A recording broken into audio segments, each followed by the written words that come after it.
Hey there, Internet friends. Welcome to That D Plus Show. Class is in session for the only show from that nerdy site that lets you know what kind of quality to expect right from the name. I'm your host, Trevor Starkey, and each week we sit down with guests to talk about a Disney Plus offering of their choosing.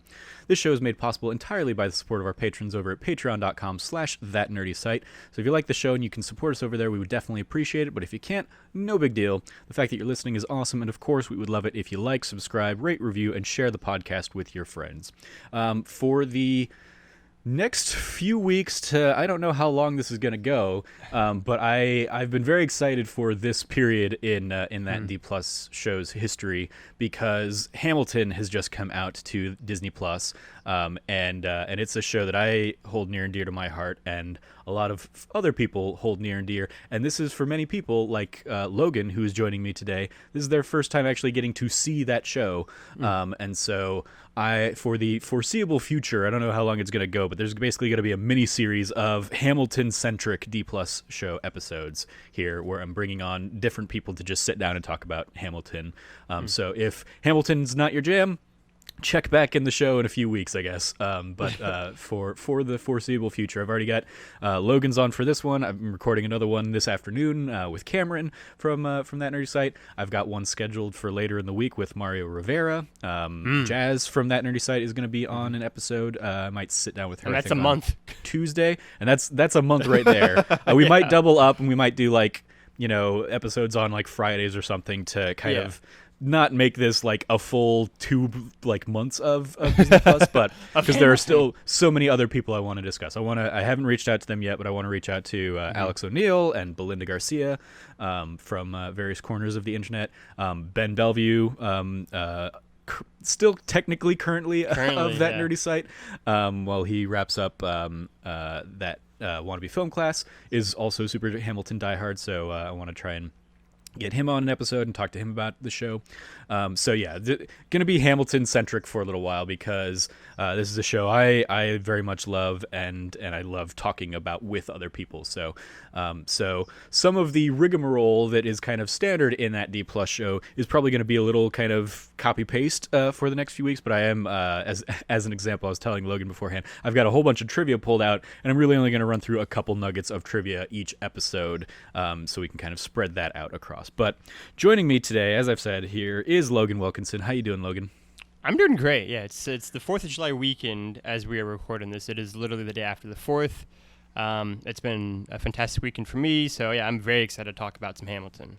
Yeah, you specifically, Hamilton launched on Disney Plus on July 3rd, Friday, July 3rd, and I reached out to you. I was like, have you watched it yet on like Friday morning or something? And you were like, I'm saving it until the 4th. And I was like, of course you are, because you are the most like rah-rah America optimism person I know, and so you were gonna make the all American kind of show, quote. I mean, it is called Hamilton, an American musical. Yeah. Of course, you're gonna save that for the 4th of July. So yeah, I guess.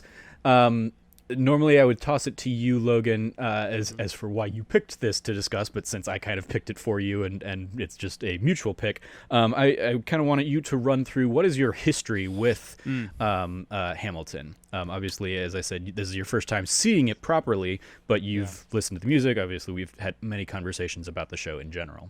Mm-hmm. Yeah, for me, it's one of those things where it's hard to kind of nail down and pinpoint the exact moment I first became aware of Hamilton, listened to Hamilton. But I do know that basically the minute I actually finally kind of sat down and gave it a chance and listened to, I think it was just like the actual title track of Alexander Hamilton, I was in. I was like all in.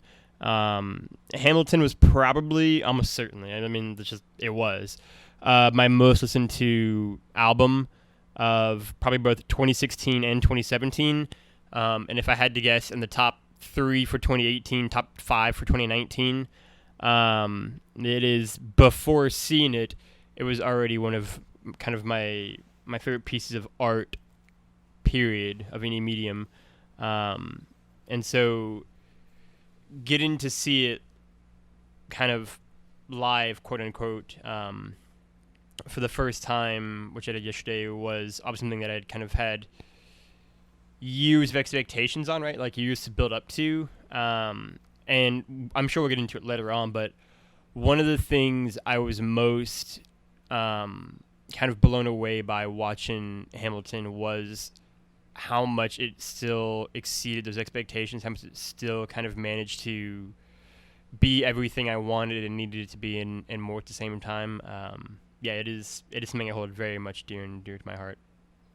Yeah, it's something I remember like getting on board Hamilton pretty early. It had probably already reached Broadway at this point.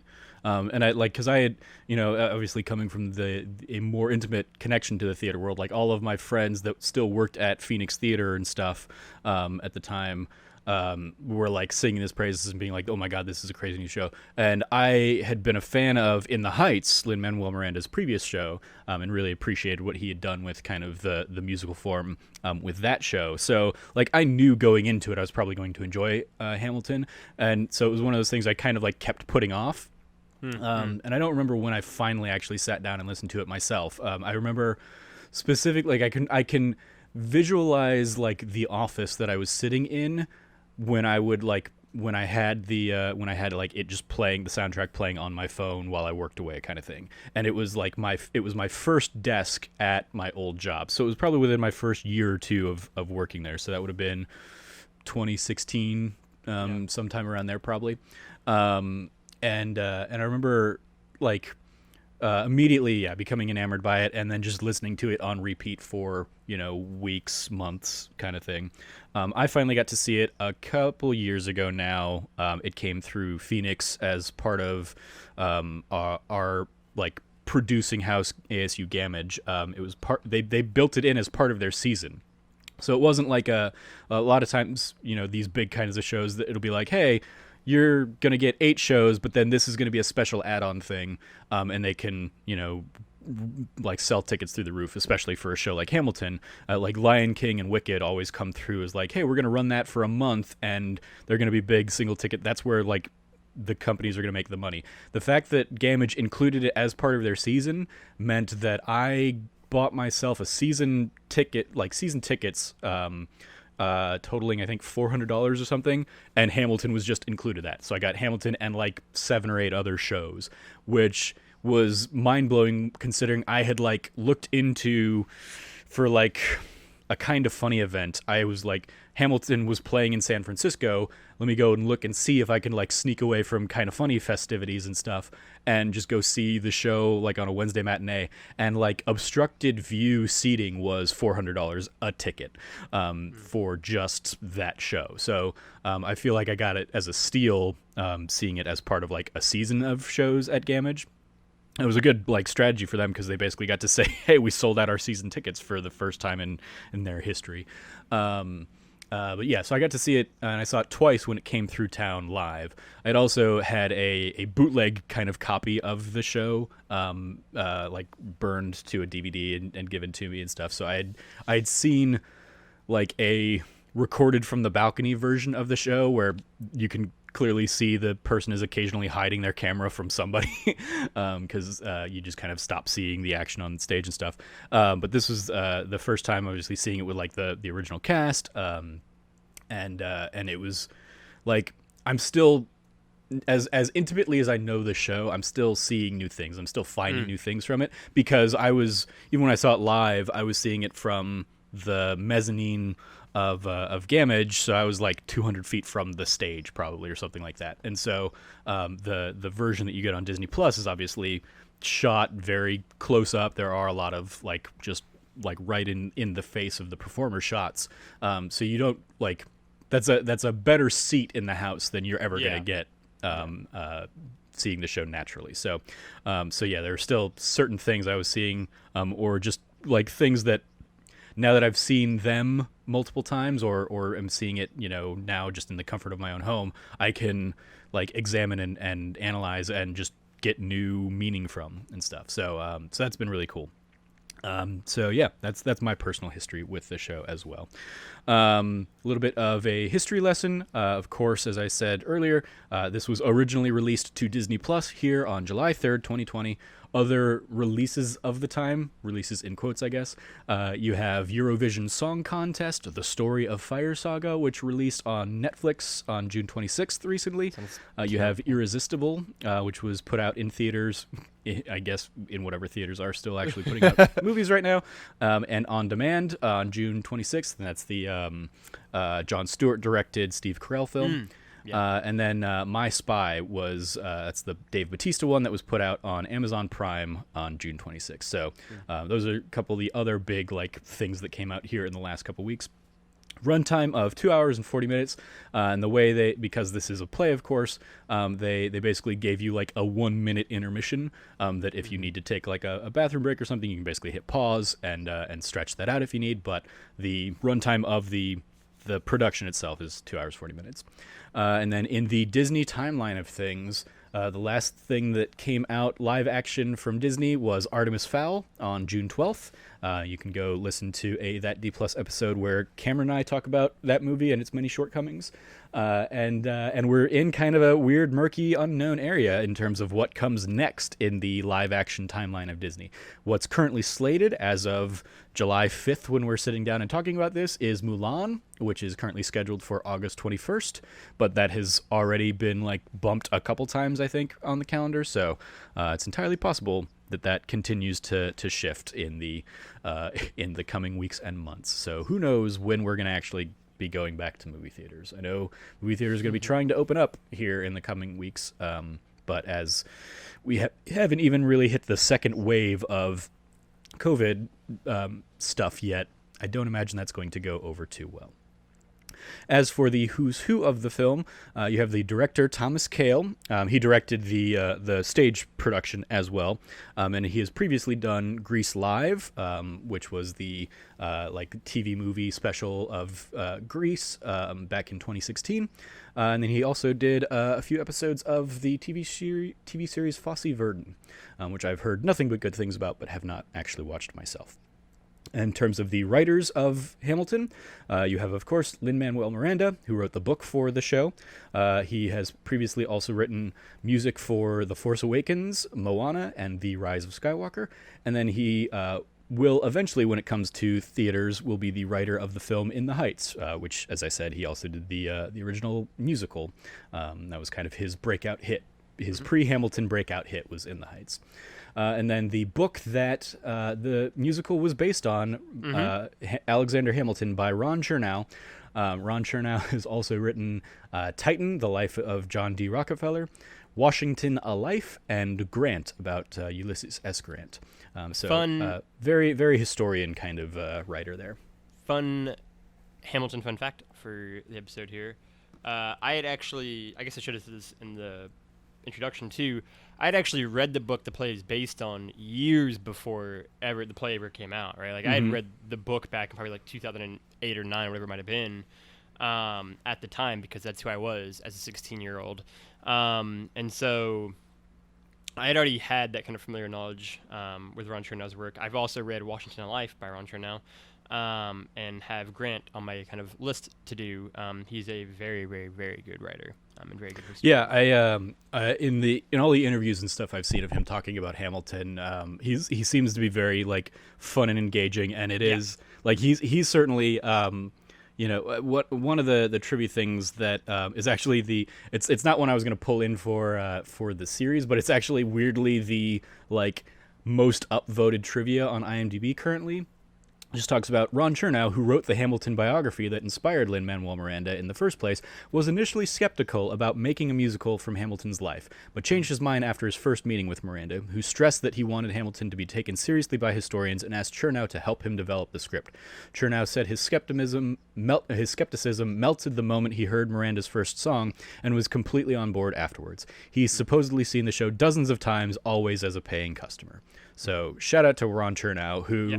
Like the book became a bestseller once again, kind of after Hamilton took off, because weirdly a whole bunch of theater nerds were like, "Hey, let me go read the actual real life of Hamilton," who probably had never picked up a biography and stuff like that. So it's just such a weird like merging point of nonfiction historical nonfiction writer with theatrical, spectacle and glitz and I glamour. feel like And they will all kind of like cite in multiple instances that, the show takes a lot of liberties with the book and with Hamilton's life in itself, for a more kind of theatrical purpose, moving things up in the timeline or shifting things around, and obviously fabricating some things that don't really happen. But still, like, just a really cool, like, the story goes, of course, that like Lin-Manuel Miranda, hot off of And the Heights, was and like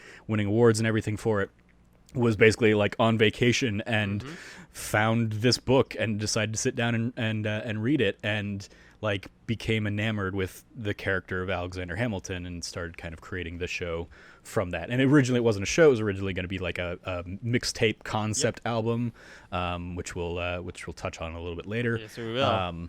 But yeah, just a fun thing, and I'm glad Ron Chernow is like has been so game for everything that Lin-Manuel Miranda wanted to kind of collaborate with him on.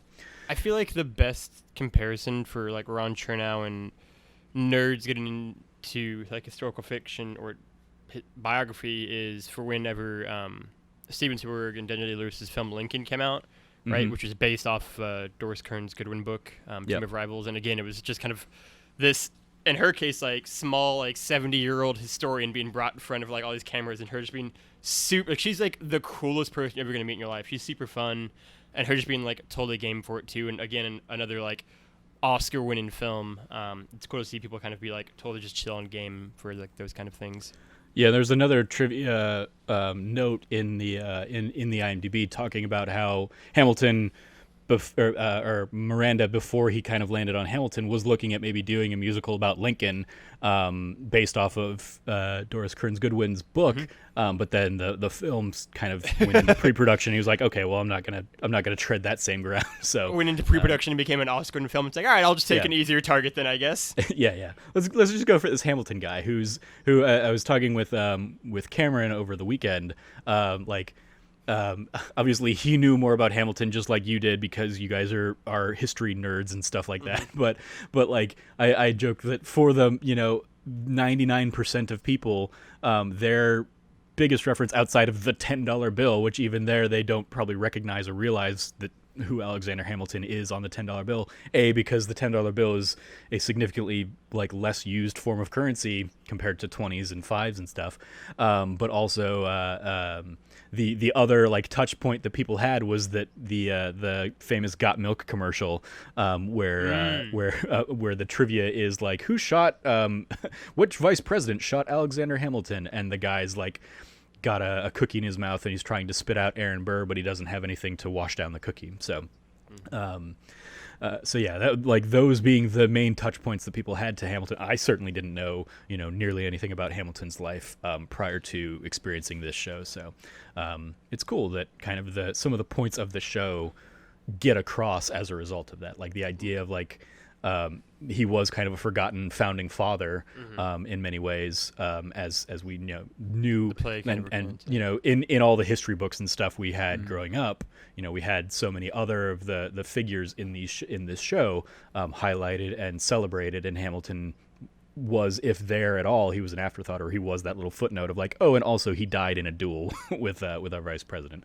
It is interesting as another like fun thing. Bit of trivia is that this play and the reception around it is also partially responsible for keeping Alexander Hamilton on the $10 bill, because originally they were going to change the 10 and not the 20, and then after kind of this play and the reception, everybody kind of understanding the importance of Alexander Hamilton, they kind of shifted their focus on to, hey, how about we get the guy who is an actual lunatic off of the $20 bill, and Andrew Jackson, and we kind of went in that direction instead. Which also, as a bit of a fun fact, to just really get into history nerd here for you, Trevor Starkey. There's also a musical about Andrew Jackson. There is, but that's not even where I was going to go. Oh, okay. I was going to go instead to the fact that all of the federal currency, like paper money, can all be changed except for one, and that's the $1 bill under federal law has to be George Washington. Everything else can be changed at any time, but that one, they made it a federal law that George Washington has to be in the $1 bill. because they are big George Washington fans in Washington, D.C. Good to know. So I actually Bloody Andrew Jackson is another show that I've seen many times because Phoenix Theater did it as a co-production with the company I used to be on the board of directors for here in town called Stray Cat Theater.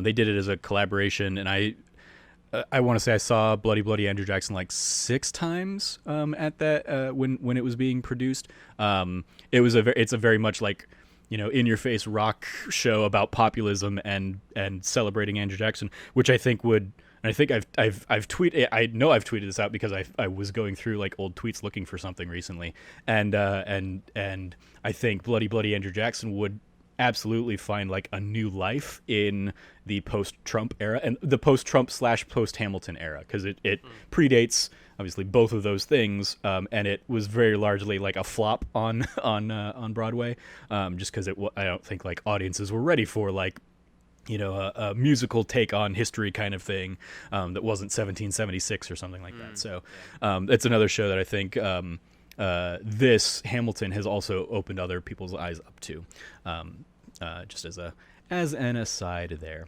Diving into the starring of the show, just kind of running through the principal performers here. You have Daveed Diggs playing, and I'm going through alphabetically because that's how they're listed in the credits.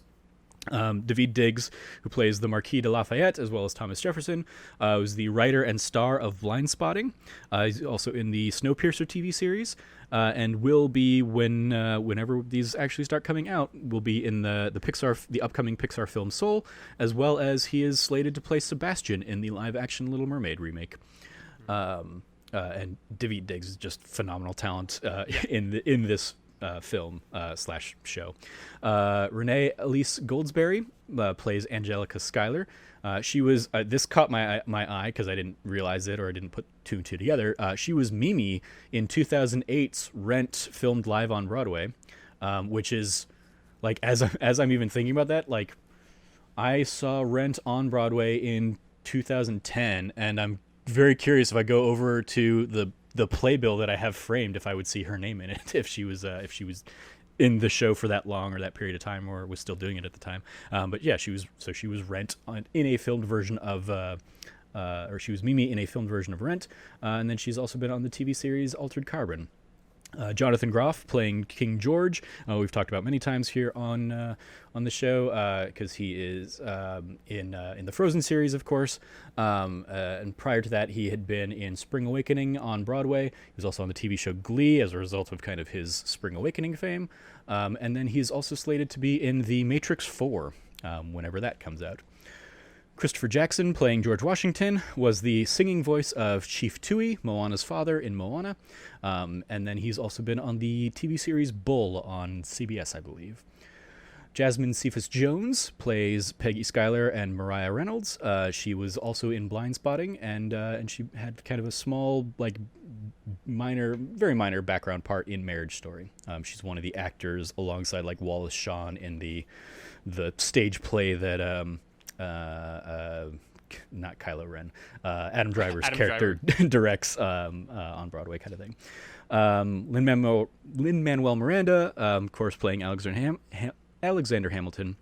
In terms of acting, had done a whole bunch of like smaller bit parts, but his non-theatrical, biggest role probably was Mary Poppins when he was in Mary Poppins Returns.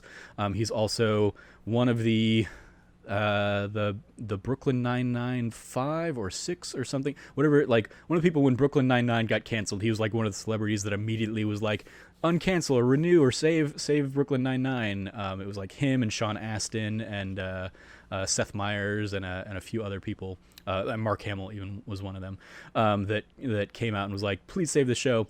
And he was later rewarded with a guest spot on Brooklyn Nine-Nine as Amy Santiago's brother. He was in the TV series His Dark Materials, and he is on Disney Plus as well as Gizmo Duck in the new DuckTales series. So shout out to Lin-Manuel Miranda over there. Absolutely. And then he will be, of course, in the Heights whenever that comes out to theaters theoretically next summer. Leslie Odom Jr. playing Aaron Burr was in the TV show Smash. He was also in Murder in the Orient Express and in Harriet, about Harriet Tubman. God, was it earlier this year or late last year? Harriet was last year. Was it last year? Okay. Yeah. I forgot to look up how to pronounce this guy's name. I feel terrible. Okirite Onaudoan, playing Hercules Mulligan, and James Madison has been on a few episodes on the TV show. He's been in a couple episodes of Ballers. He's been in a few episodes of Grey's Anatomy, and he is listed as a policeman in A Quiet Place Part 2, which also has been kind of bumped as a result of the pandemic, but he will eventually be seen in that. Anthony Ramos, playing John Laurens and Philip Hamilton, was in A Star Is Born as Lady Gaga's friend in that. He was also in a small role in Godzilla King of Monsters. He was King Trollix in Trolls World Tour, which I can only judge from that name is probably the Skrillex type character in that film, whatever that is. And then he will be playing the lead role, Usnavi, in the film version of In the Heights, again, sometime next year. And then lastly, Philippa Sue, playing Eliza Hamilton, was also in the TV show Smash, and is in the upcoming Netflix animated film Over the Moon. So that is kind of your main cast. A couple little bits of trivia that we haven't already kind of touched on here. The main one, or the one of the big ones on this, is that the recording was filmed back in June of 2016, just before several key members of the original cast, including Lin-Manuel Miranda, were ending their first run with the show. This performance of the original Broadway cast of Hamilton was filmed 2 weeks before the originals departed the show, and it was originally filmed to be spliced into the documentary Hamilton's America, which was the PBS documentary, I think, about kind of the making of Hamilton. But then it has since been picked up, famously purchased by Disney for $75 million for distribution rights, and they kind of kicked up the timetable on that. And then the Logan specific little bit of trivia I pulled in here. Given that Logan and I used to host a West Wing podcast, and I know Logan's deep love of the TV show The West Wing. In a January 2015 interview with New York Magazine, Lin-Manuel Miranda said that the TV series The West Wing was a huge influence on Hamilton. Like Hamilton, it pulls back the curtain on how decision-making happens at the highest level, or at least how you hope it would be. The amount of information Aaron Sorkin packs into a scene gave me this courage to trust the audience to keep up. Several song lyrics in Hamilton are quotations or paraphrases of West Wing scenes. In the song The Schuyler Sisters, Angelica sings, "Eliza, I'm looking for a mind at work," a reference to Sam Seaborn telling Ainsley Hayes, "Before I look for anything, I look for a mind at work." In That Would Be Enough, Eliza sings, "So long as you come home at the end of the day, that would be enough," a reference to President Bartlett telling his daughter Ellie, "The only thing you ever had to do to make me happy was come home at the end of the day." When Miranda took his curtain call after his final Broadway performance as Hamilton, the West Wing theme played for his bow. I remember seeing at the time, people sharing videos of that on Twitter and stuff, and it was a very fitting, fun little tribute to Miranda and his love of the West Wing. So, wanted to bring that in as the shout-outs for Logan there. Again, I've got a whole bunch of more trivia, some of which we already kind of covered in the preamble here, including the show's popularity had been credited for by the U.S. Treasury forgoing its plans to replace Hamilton on the $10 bill. But a lot of the trivia we'll kind of keep for future episodes. But what were you gonna say, Logan? I do. My fun trivia thing is, because I obviously haven't never seen the play. This is something you wouldn't really hear in the recording, or whatever. Is the fact that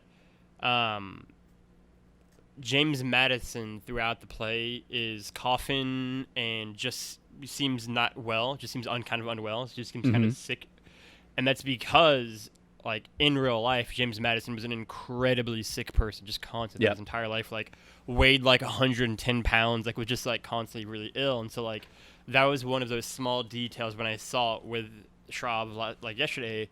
I was just holy shit, they're doing, the level of detail I was just blown away by on the smallest granular thing. Nobody would pick it up, nobody would even know what was happening there unless you really knew anything about James Madison, but he still put it in there, and just it's one of those things where it's God damn, he's really brilliant. Yeah, I'm sure we'll talk about it when I sit down and talk with Cam. But when he and I sat down a couple days ago and were talking about the show, he had never realized that Hercules Mulligan and James Madison were played by the same performer. He always looked at it and was like, "Oh man, it must suck to be Hercules Mulligan because he's only in the first act and then he doesn't do anything in the second act." I was like, "Yeah, no, he plays Hamlet or he plays Madison." So yeah, he and it wasn't. Even watching it live, or watching the Disney Plus version, he didn't realize those were the same person until the credits, where it said Hercules Mulligan / James Madison. He thought the actor's performance was so distinct that he thought it was just two different people coming in and doing the show. So. I'll dive more into that with Cameron when he and I sit down on it. But yeah, let's talk about the show. So this is like one of the questions obviously we often tackle on this is does it hold up, which obviously is usually reserved for more like the classic Disney stuff. But I would even say like this is now seeing it live especially in the context of 2020 and everything that has happened in the last few months.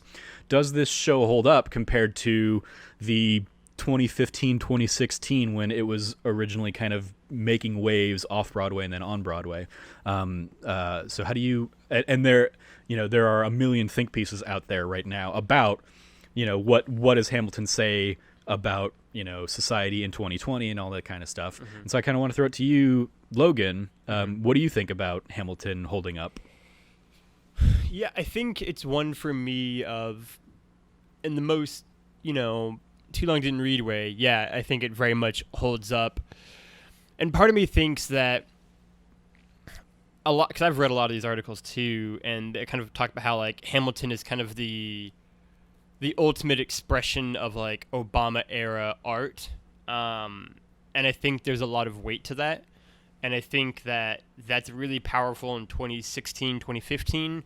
But to me, it's almost even more powerful 4 years later, right? And like getting something like this in 2020 that is, I think, even if it's only for 2 hours and 40 minutes, is such a tonic, I think, to the world and to politics and the government and the person in the highest office is even more powerful, is even more necessary, is even more needed, right? Like, I think what Lin-Manuel Miranda crafted is something that,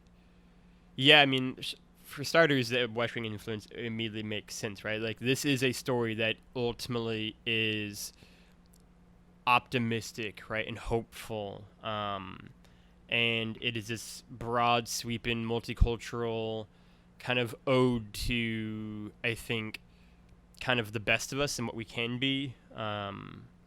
And that's so needed, I think, right now, both within regards to our government, but just in general, right? Like, hope is a really important thing, I think, in the world today.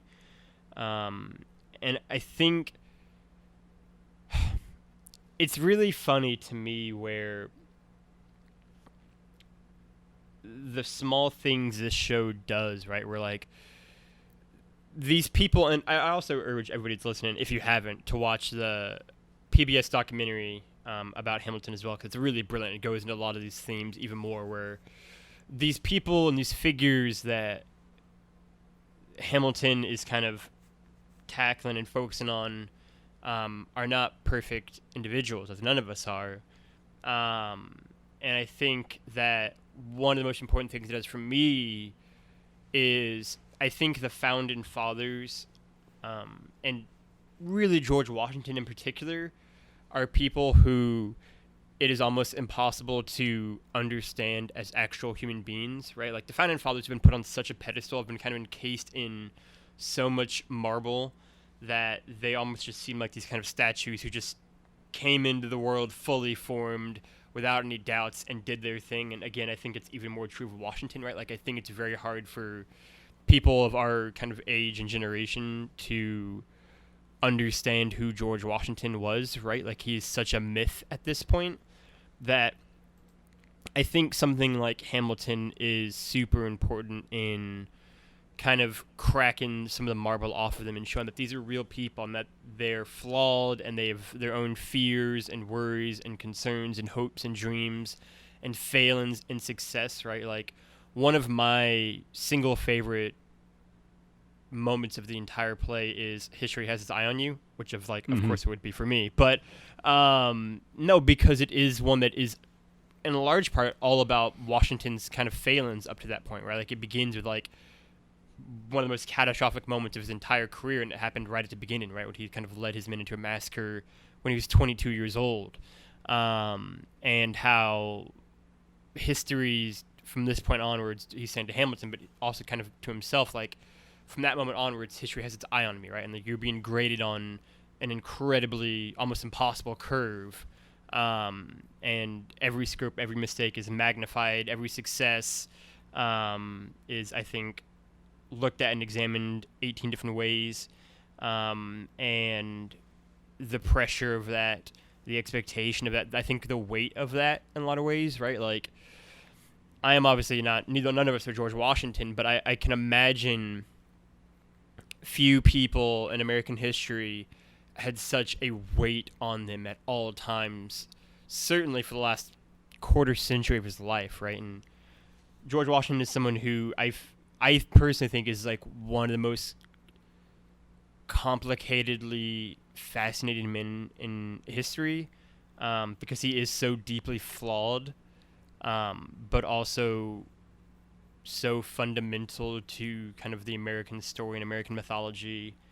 And I think what Hamilton does in kind of showing that these are real people and they're not just a myth and they're not just a legend and they're not just a marble statue or a giant stone thing in DC, is important, right? And I think for me, one of the things that's important about Hamilton in 2016, but is just as important in 2020, especially with all the debates around like statues and monuments and everything tied into that, is understanding that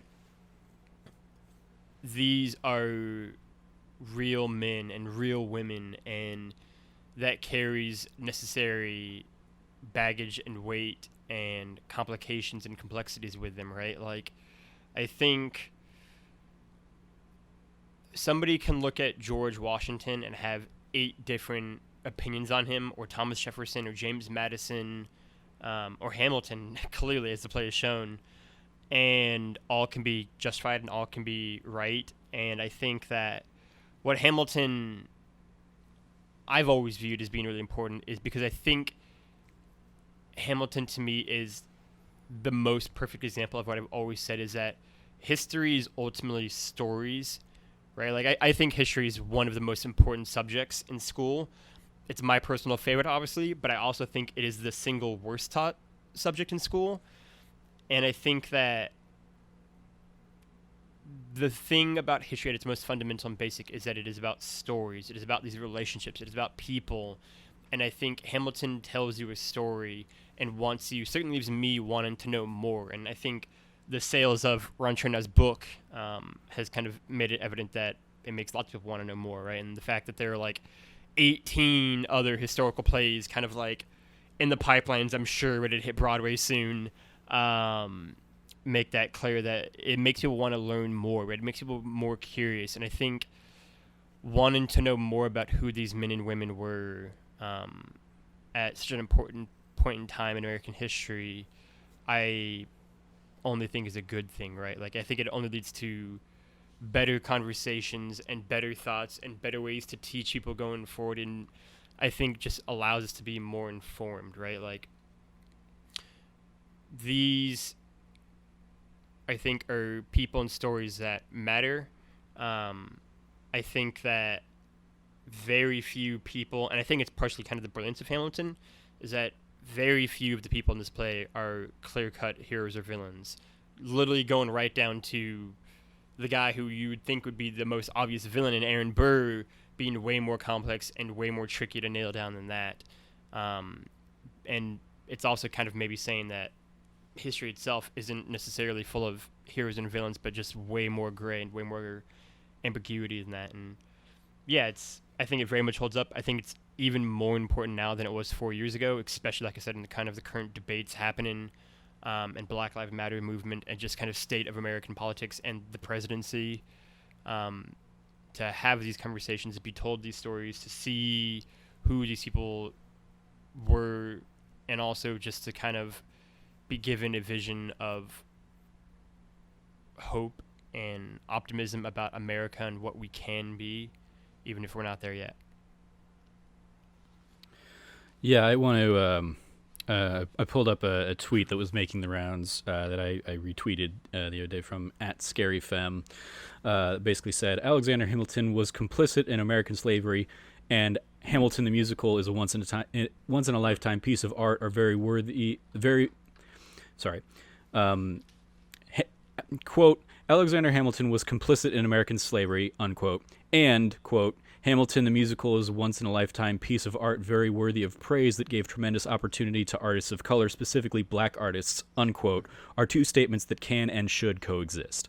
And that I retweeted that because it very much sums up kind of my thinking on a lot of the kind of stories that are coming out and conversations around Hamilton, specifically in the wake of Black Lives Matter and Confederate statues being, torn down around the country.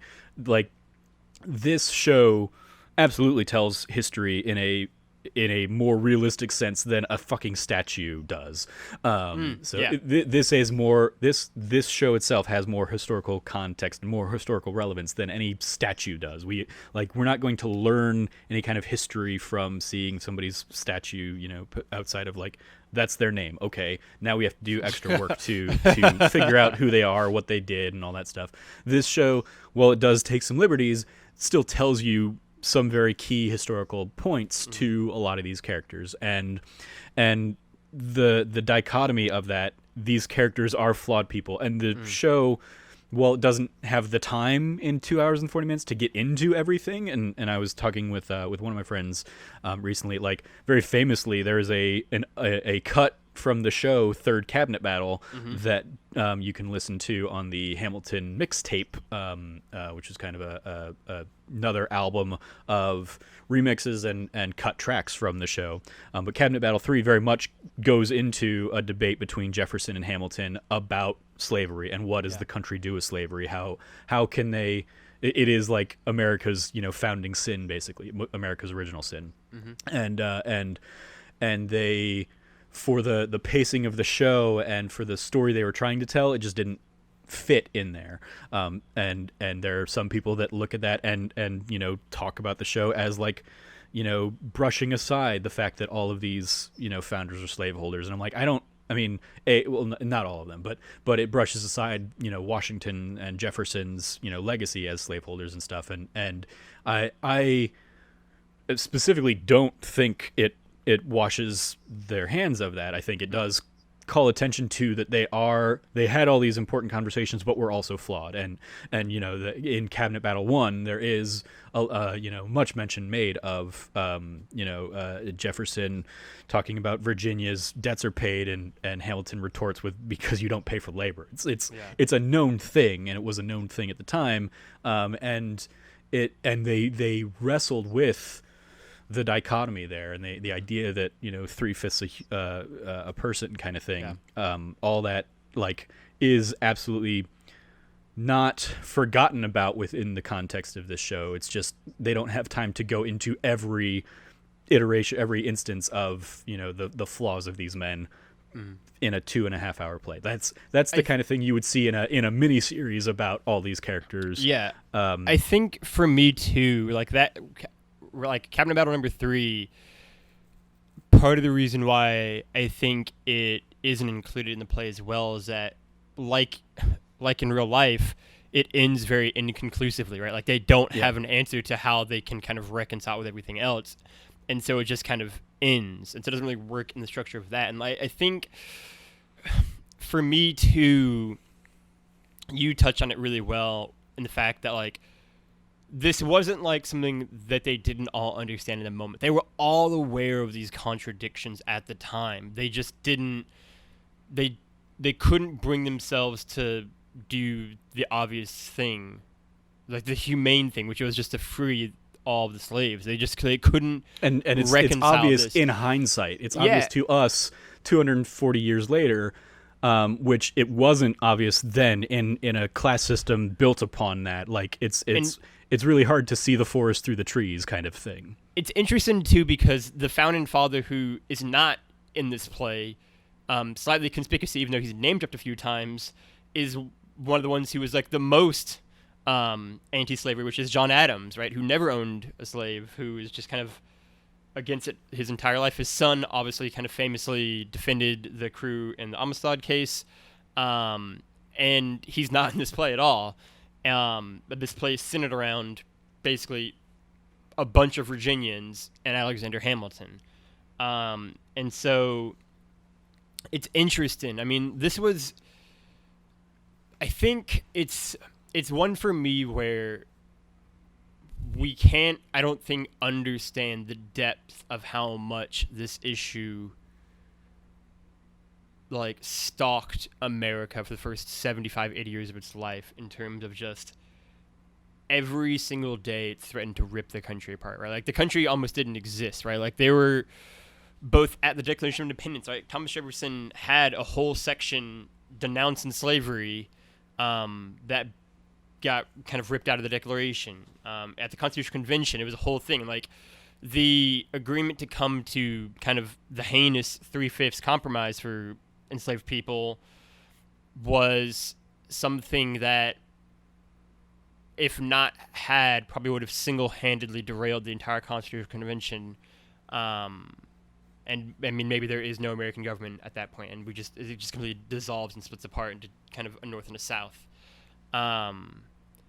So like, and they were all aware of it at the time, obviously, right? Like you can read these people write about the fact that like they don't know how to bridge this divide and keep everybody in line, obviously, right? Like they wanted there to be a union of the 13 states, and so they sacrificed a great deal,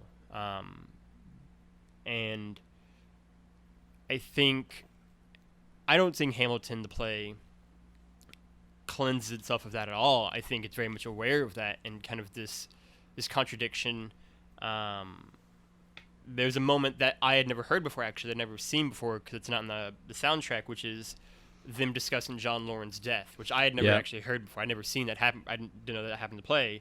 Yeah, it's like the one aspect of the show exactly. that Lin-Manuel Miranda even says, like, I couldn't put that on the album because you have to see that moment. And that's how he kind of talks about it. And so yeah, it was one that like I had learned in doing like all the like my deep dives into learning the show and especially like knowing. There's a similar number in Wicked that like there's one song that's not in the on the Wicked soundtrack that dives into the Wicked Witch of the East, basically her kind of like origin story in that show, and it's another thing that like is a treat and a surprise for people when they're experiencing the show for the first time. But yeah, in this it's very noticeable by its absence on the album. Once you know it's in the show, once you know it's there, it's the one, because everything else in the show is basically like verbatim on the album that you're listening to. But sorry, go ahead. And just in that moment, right, it is talked about the fact that like his dream to form like the first Black Battalion dies with him, right? Like I think they acknowledge these moments where Hamilton and John Lawrence kind of idealistic streak to kind of end slavery, right, and abolish it, and the letters they write that they keep referencing during the first act and that Hamilton actually wrote with John Lawrence kind of come up against the political headwinds of the second act, right? Like to me, Hamilton very clearly is a rise and a fall in terms of like structured play, and it is almost more of like the idealism of the first act and kind of the harder edged realities of America in the second act, right? And building a nation, right? Like that's the thing I think that every nation kind of has its original sin, and America is unmistakably slavery, and just like race. And I think it's one for me where the founding fathers did so many amazing things, right? Like that's the irony, that they did so many amazing things. Like they built a system of government that had never existed before. Like Thomas Jefferson was the first man to write down like all men are created equal kind of thing, like in doubt, like he's like these ideas they had for how this country should function, right? Like the idea of like the religious pluralism and like separation of church and state and everything, and the Bill of Rights, and they were generations, in some cases like centuries ahead of their time on issues. And then on what you could argue was arguably the most kind of fundamental basic human issue, they failed so catastrophically, and its effects are felt 240 years later, like you said, that I don't, again, it's why I said it earlier, like I don't, it is up to every single individual person to reconcile those facts. And if you and how you reconcile them, you go, I can't, right? Like this is the most important thing, and they just totally botched it. That's totally legitimate, right? Like I think part of what makes history so messy and so kind of up to how you want to view these people is how you want to apply the standards of today to the past. And you are inevitably, when you bring in your own kind of ideas and I think notions of how the world should operate, more than likely going to have to brace yourself with the fact that people are going to fail these tests, right? Like progress happens over time, and humans evolve and grow over time and learn more, right? And I think over time I think unmistakably gotten better and better and better, but that means that when you then try to take those standards back to the past, you're going to fail in catastrophic ways, and this is the most catastrophic way you can fail, right? The enslavement of other human beings. And I think Washington and Madison and Jefferson and a hell of a lot of the founding fathers failed. And it's that thing too of what makes it even more kind of tragic is that they knew they were failing in the moment, right? Like it wasn't like they didn't understand that this was wrong. You can read Thomas Jefferson's writings or George Washington's writings or these men's writings and understand that they knew that it was morally wrong, that they knew that it was morally bankrupt, that there was absolutely no leg to stand on here, and they just still couldn't allow themselves to let go of it, right? Like they understood what they were doing was going to kind of damn them, and they understood kind of the historical repercussions of it. As Washington says, the nation was too fragile to start another fight. Yeah, and like that's the thing. Like they just knew it, and I think, for better or worse, the calculus that certainly George Washington made. Thomas Jefferson, I've always kind of been more of a fuck Thomas Jefferson a little bit more, but like certainly George Washington and James Madison made was, this is the sacrifice that has to be made. This is the thing that has to be kind of put on the altar to make it come together, right? And I think if you could talk to George Washington and James Madison now, they would probably say that, yeah, this is the blood we have in our hands. And they would probably say it was worth it. They would probably say that 240 years later, look what has kind of come from this country. But if you look back now in 2020 and say it wasn't worth it, that's totally legitimate. That's totally a valid critique to argue as well. But I think these were men who were not stupid. To kind of quote Alexander Hamilton, they are not dumb. They are not stupid. They very much knew what they were doing and knew the consequences of everything they did. And I think, again, going back to the point I made earlier, George Washington, by 1776, 1777, 1778, as like the Revolutionary War really began, knew that basically every single thing he did was set in a precedent and was going to be studied for forever by historians and by people who kind of followed him. And even more so once he actually became president. He knew literally he was setting precedents for the presidency and how it was going to be formed and structured. That's why if you read the Constitution, the Article 2 about the executive branch is so kind of devoid of actual hard structured kind of rules, because everyone at the Constitutional Convention knew he was going to be the first president and he could just kind of establish what it would be, right? Like he was aware that history kind of had its eye on him and how he was going to kind of conduct himself. And in fundamental ways he failed that test. But I think for him, the goal was always the Union. It had to exist. It couldn't all have been kind of for nothing, all of the loss that they had endured. And so that's what he did. And again, where you want to put these figures, where you want to kind of have these people rest is, I think, an open debate. I do think, and a really interesting point, to bring it back to the kind of that original notion of like everything happened with like statues and monuments now, and to Donald Trump himself being like, where does it end if you want to take down statues? What's next? Like Washington, Jefferson, these other people, like where does it end? And first off, that's a false equivalency. It ends with the fact that some of them were traitors who literally founded a government to perpetuate the system of slavery, and other ones, didn't.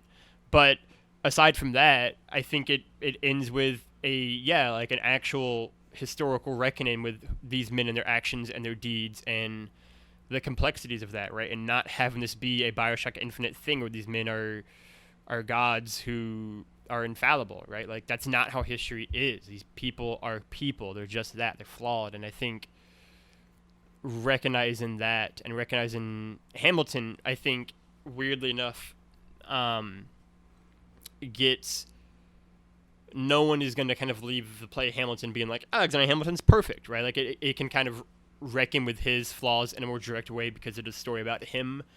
But the side characters, you kind of have to figure out your own thing. And I think, like, how do you reconcile Thomas Jefferson writing the Declaration of Independence and crafting these kind of universal creed and that strike at like the heart of being a person while owning other people, or James Madison writing the Bill of Rights while doing the same, or George Washington and so many of the founding fathers, James Monroe too. And I think the answer for me at least is you just kind of have to take all the information you have and make the decision yourself. And I think discussions around it and actual bringing in historians and hearing these stories and gathering the facts and saying this is who this man was, right? We don't need to knock down the Washington Monument, but I think we can have a conversation of who George Washington really was at the same time. And I think we can have a conversation about who Thomas Jefferson was. He mostly sucked at the same time, and James Madison. And I think we're not saying we need to blow down the fucking Jefferson Memorial, Donald Trump, but we are saying maybe people are flawed, and maybe Christopher Columbus, we can just really do without his day in general. He has less kind of positives. And I think that's how they would want themselves to be discussed. Like they would never claim to be a god, and they clearly weren't. And I think having an honest conversation about this that we haven't really been able to have about these people really ever actually excites me and makes me eager for kind of new generations of people to watch these plays, like I said, and get more invested in history and learn more about who these men actually were, and help make us a more educated and informed population who understands the contradictions and the flaws in who built this nation, and understand in that the inherent flaws and contradictions of America itself, right? Like one of my favorite lines in the play is when in Nonstop, Hamilton kind of is trying to recruit Burr to help read the Federalist Papers.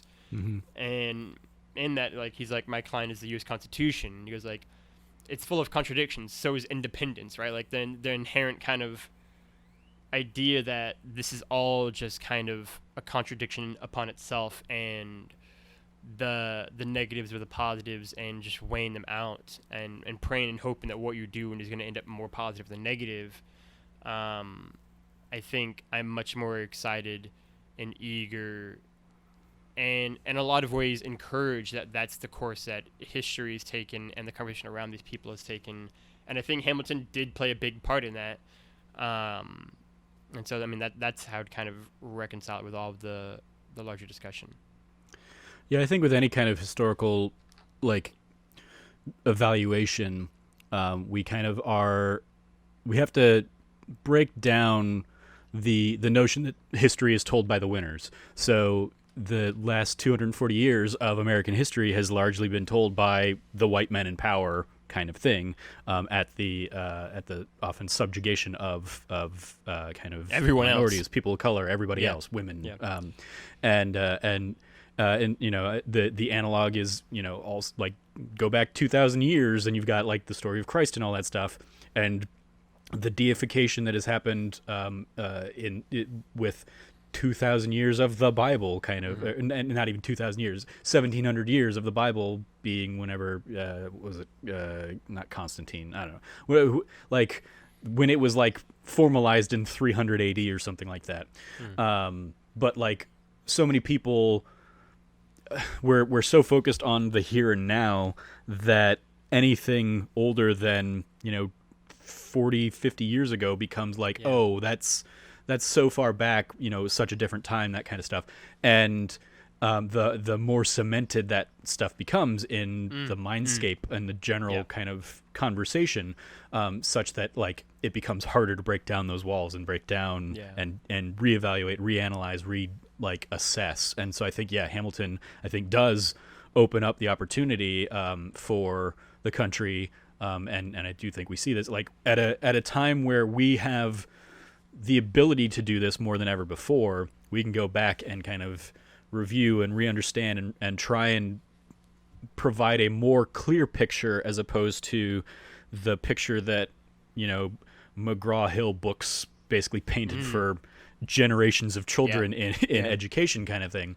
When your main sources of history are that one kind of like publisher, or that like the notion of like that one story, the fact that stuff like Juneteenth I'd never heard about until the last year or two, because it was never part of like my education curriculum and history and that kind of stuff here in Arizona. I mean, even in Arizona, we have we have Confederate monuments. I'm like, why the fuck do we have Confederate monuments? We weren't even a state back then. Why do we have any of this stuff? And some of that is stuff that I'm just now knowing. Like, I found out we have Confederate monuments here in Arizona from Megaran, who Megaran as an African American like nerdcore hip hop artist.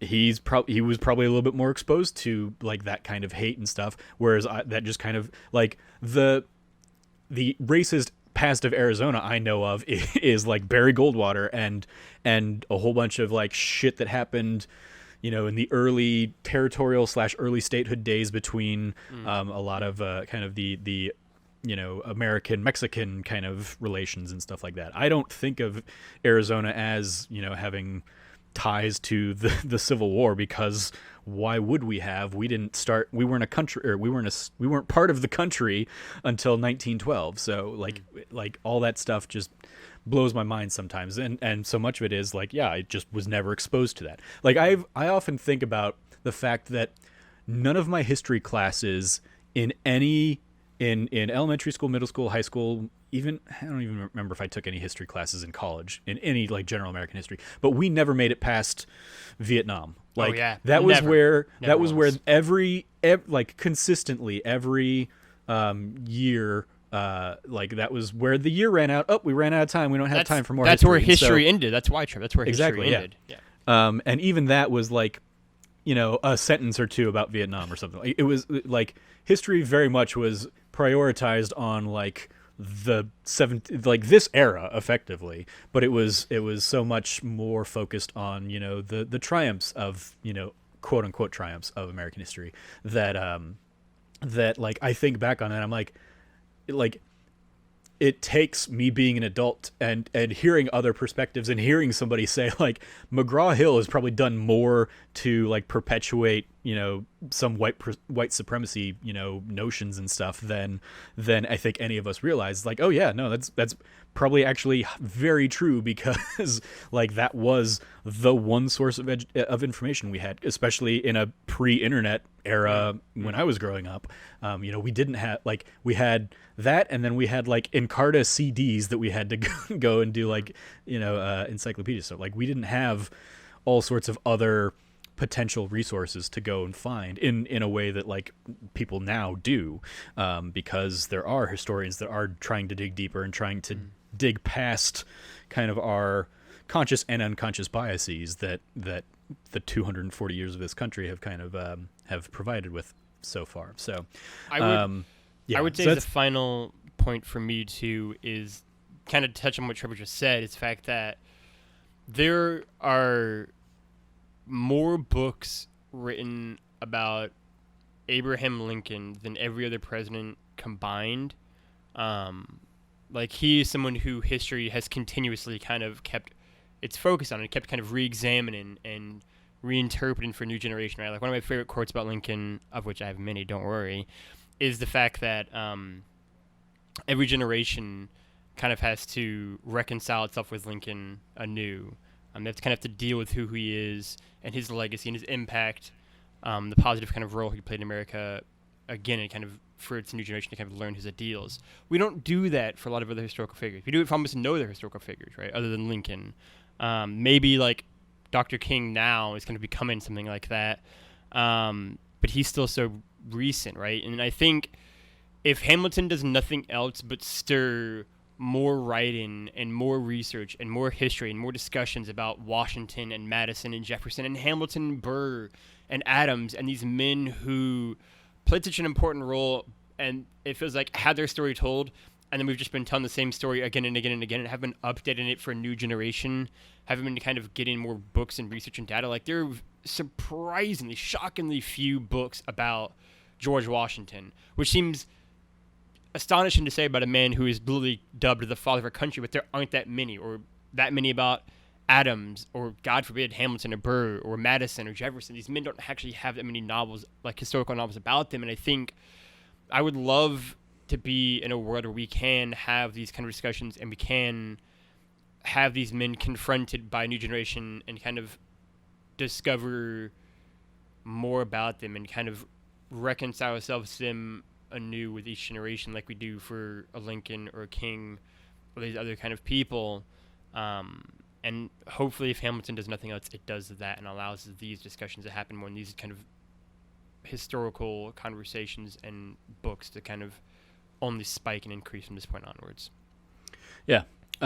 So I think that's a fascinating and wonderful conversation kind of around the context of Hamilton in this day and age. So let's talk about the show itself and kind of some of our favorite scenes, favorite moments, any if there are any least favorite moments, kind of favorite characters, favorite songs, all that fun stuff. So let me throw it to you first with kind of one of the questions I'm curious about, especially for people who have prior to seeing it only ever listened to it, is like, who is your favorite character, and did that change at all in seeing the production, seeing these performances kind of played out? I don't think it changed. I think it stayed the same. I unquestionably get a new appreciation for everyone. Right? Like I always liked Burr. I mean, Burr is like an obvious pick to like, but like, and I already knew that I loved Leslie Odom Jr. because I'd seen him do things in Hamilton before. Like there again, like the Tonys had them do Alexander Hamilton, and I think the words that turned upside down. I had seen the Hamilton PBS documentary, which has like a lot of clips from that play itself. But like he is, Leslie Odom Jr. is such an electric presence on that stage, right? Like his entire number in The Room Where It Happens, which is one of my favorite songs in the play, is like he just oozes like charisma, I think. And again, like every minute he walks up on that stage, he just owns it, right? And I think it says something about Leslie Odom Jr. and his performance as Burr, the fact that he won the Tony Award that year for kind of the star role and not Lin-Manuel Miranda. Mm-hmm. Like he's fantastic in it. Weirdly, I think something that is important visually that you can understand, and like I definitely felt the depth of it while listening to it, but like I think layers are added to it, depth is added to it watching it, is Eliza's performance. Yeah. The visual, like the way she acts with her face, is incredibly devastating. And it just absolutely rips your heart out. And particularly the second act, everything about It's Quiet Uptown, which is always like the big, like, oh, we're gonna rip your heart out right now, by the way, I hope you're ready for this. Mm-hmm. But actually like watch it, and kind of have it like flow together with how Philip's death kind of bleeds into it, is devastating. One thing that I never really thought about ever until I actually saw it and then like started reading like tweets about it is the fact that like they have Angelica like basically sing the song because literally Hamilton and Eliza can't speak for themselves. Like it's just they can't from the words because it's so unimaginable. Yeah. I thought it was a really brilliant touch, and like there was a whole Twitter thread about this, and I just thought it was such a brilliant thing. One thing that is less a like particular character that I really like got a new appreciation for is actually not that, but instead the actual theater staging of it instead. And this is something that I feel like Trev, you'll in particular appreciate, obviously with your background, is the fact that like the way they use the stage, and in particular, one of my favorite things in the entire play, watching it, is the like center of the stage and how it has like the kind of like the circles that spin at like different speeds. The two turntables, yeah, is incredible. It is actually incredible to watch it like in action. It is one of the single coolest, I think, like theater sets I've ever seen, how like that operates and how like it is used to such like emotional effect in numerous different kind of sets. So the actual stage of the play is actually something that like I surprisingly really really love. Like one like small detail that again like listening to it that I wouldn't have ever noticed or caught because it doesn't make a noise is like King George, after he sings for the last time, just like walks over and sits down on like the side of the stage, and just watches all the shit go down that's about to happen with John Adams. Yeah, just dances in the Randall pamphlets and stuff like that. It's so good, and like I think that's to me the big thing from watching it is like all the small details that I got to like pick up like that, like the James Madison thing I mentioned earlier. That like all these small touches, getting to see everything actually like rewind. And Satisfied was like super cool actually, and like Angelica like taking a step back and then like going back in, and then like it's just it seems obvious for a play that won 11 Tony Awards, but it's a really brilliantly done like play, like theater play, outside of like its effect on music. Like it's just so well done and so well directed and so well choreographed, and I could literally watch The Room Where It Happens on an endless loop. One of my favorite songs, which is actually a question, to actually answer a question, in the play has always been Dear Theodosia. I think it's actually just one of the most beautiful pieces of music I've ever heard in my life.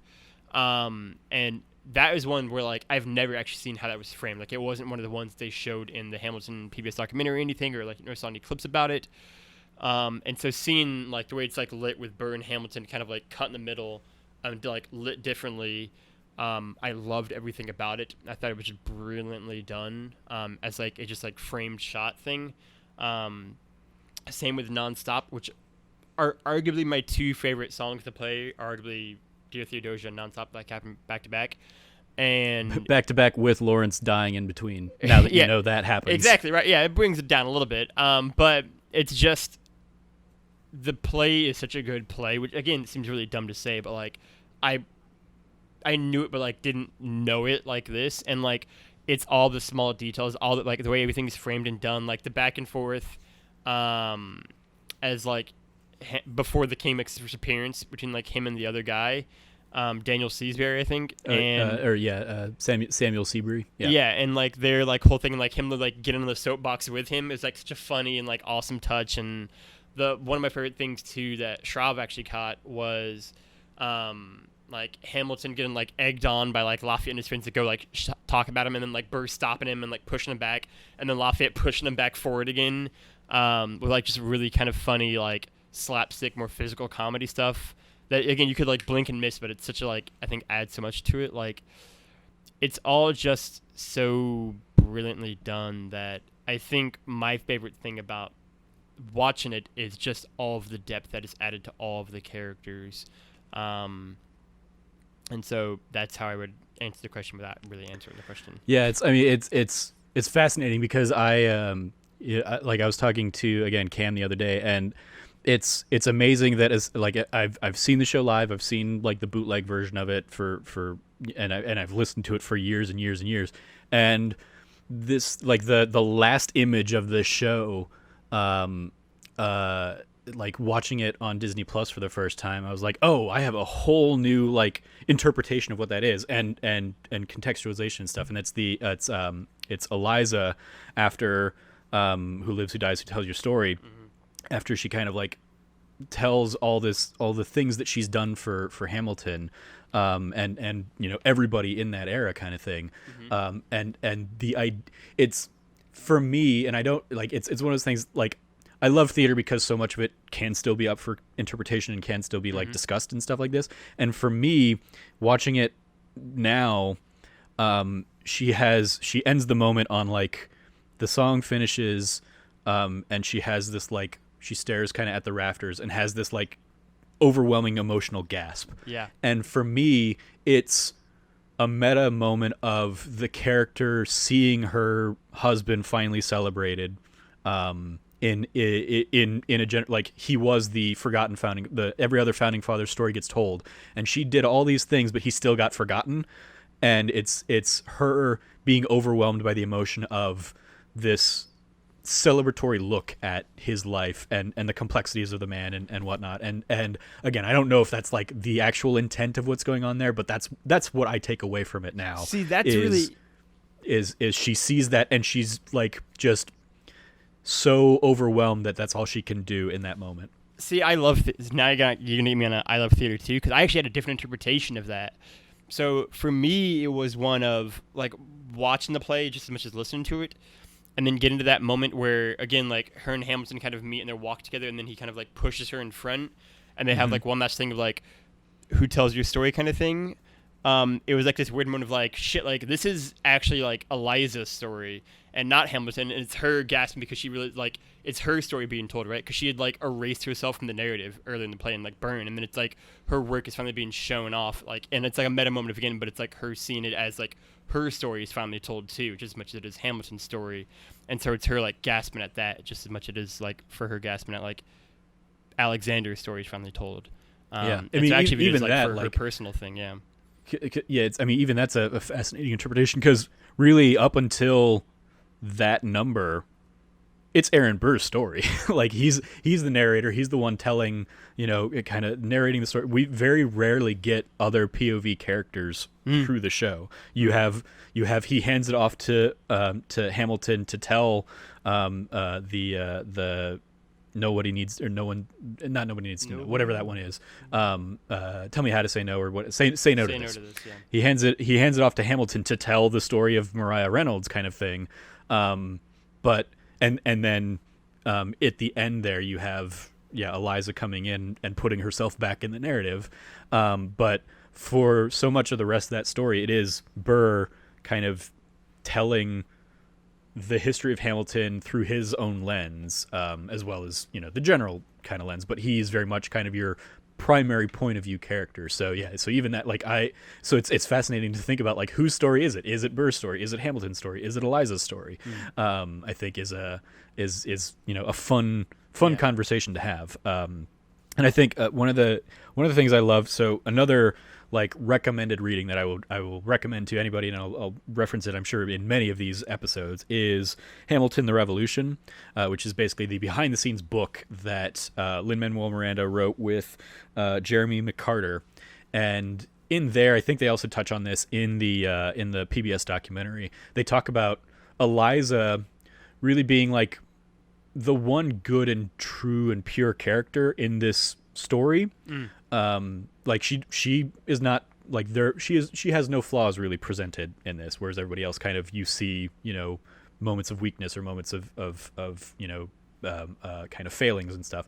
And so like Lin-Manuel even kind of talks about, like, she was one of the hardest characters to write, because how do you write a character that is just good and doesn't have like that kind of struggle and those conflicts and stuff like that? And it's a testament to, I think, Philippa Sue's performance in that, even though she is very much she is the good person in the story throughout, she and really only pain and suffering befalls her. She doesn't really ever cause any pain or suffering. And it's a testament that she is having to react to that, and some of the most devastating moments are absolutely Burn and the her reaction to Philip dying, and then really all of Who Tells Your Story kind of stuff. And it's like she's one of the for me, like when I listen to the show, I so often listen to, and this is just like how my own like former life as an actor kind of plays out. I tend to focus on characters and performers that I could theoretically not, and in this show not really even at all, but like theoretically like play or whatever. So I will sing character parts and I will attach myself to songs that are just male driven characters. And so for me, some of the characters that I would like often love and just kind of like pretend I would be on stage would be like Aaron Burr or King George or something like that.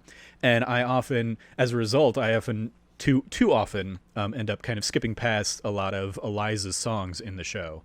And Burn is one of those where I just like, I don't really listen to her to that song all that much, but seeing the show really shines a light on what a great performance Philippa Sue is giving, and just that from beginning to end, how emotionally invested she is in everything that's going on, and how she really is oftentimes the victim of circumstances in this story, and we see her pain more than really anybody else's pain, unfortunately. And so like for me, she is one of, if not my favorite character in the show, but like it took me seeing it to really put that into perspective, versus, you know, really liking Aaron Burr or Hamilton or George Washington or those kinds of performances. It's like I can enjoy all those characters for, you know, what I hear on the album, but seeing Eliza in performance is a completely adds so much kind of like you touched on, adds such a different layer to it that isn't conveyed necessarily just through the album. So that's one I love, and in particular it is like a lot of those moments, like her gasp at the end or her screaming at the death of Philip, those aren't captured on the album. Those are moments that are kind of left aside. Even, you know, the fact that she's the one reading the letter to Hamilton when Lawrence dies, like she's involved in a lot of the hidden moments of the show. That so I could listen. I listened to that album for 2 years basically nonstop prior to seeing the show really for the first time, and missed all of those things, and so they were such a refreshing element. And again, as I said, even seeing them now and recontextualizing or just seeing the idea that notion that I had that it is Eliza seeing the audience to the play that has just been performed, getting to see Hamilton's life and responding to that overwhelming sense of like finally his story's getting told, finally our story's getting told, is a powerful moment in theater that she basically owns, and owns fully. So shout out to Philippa Sue for that. What are some of, so some of your favorite songs you said are Nonstop and Dear Theodosia. Yes.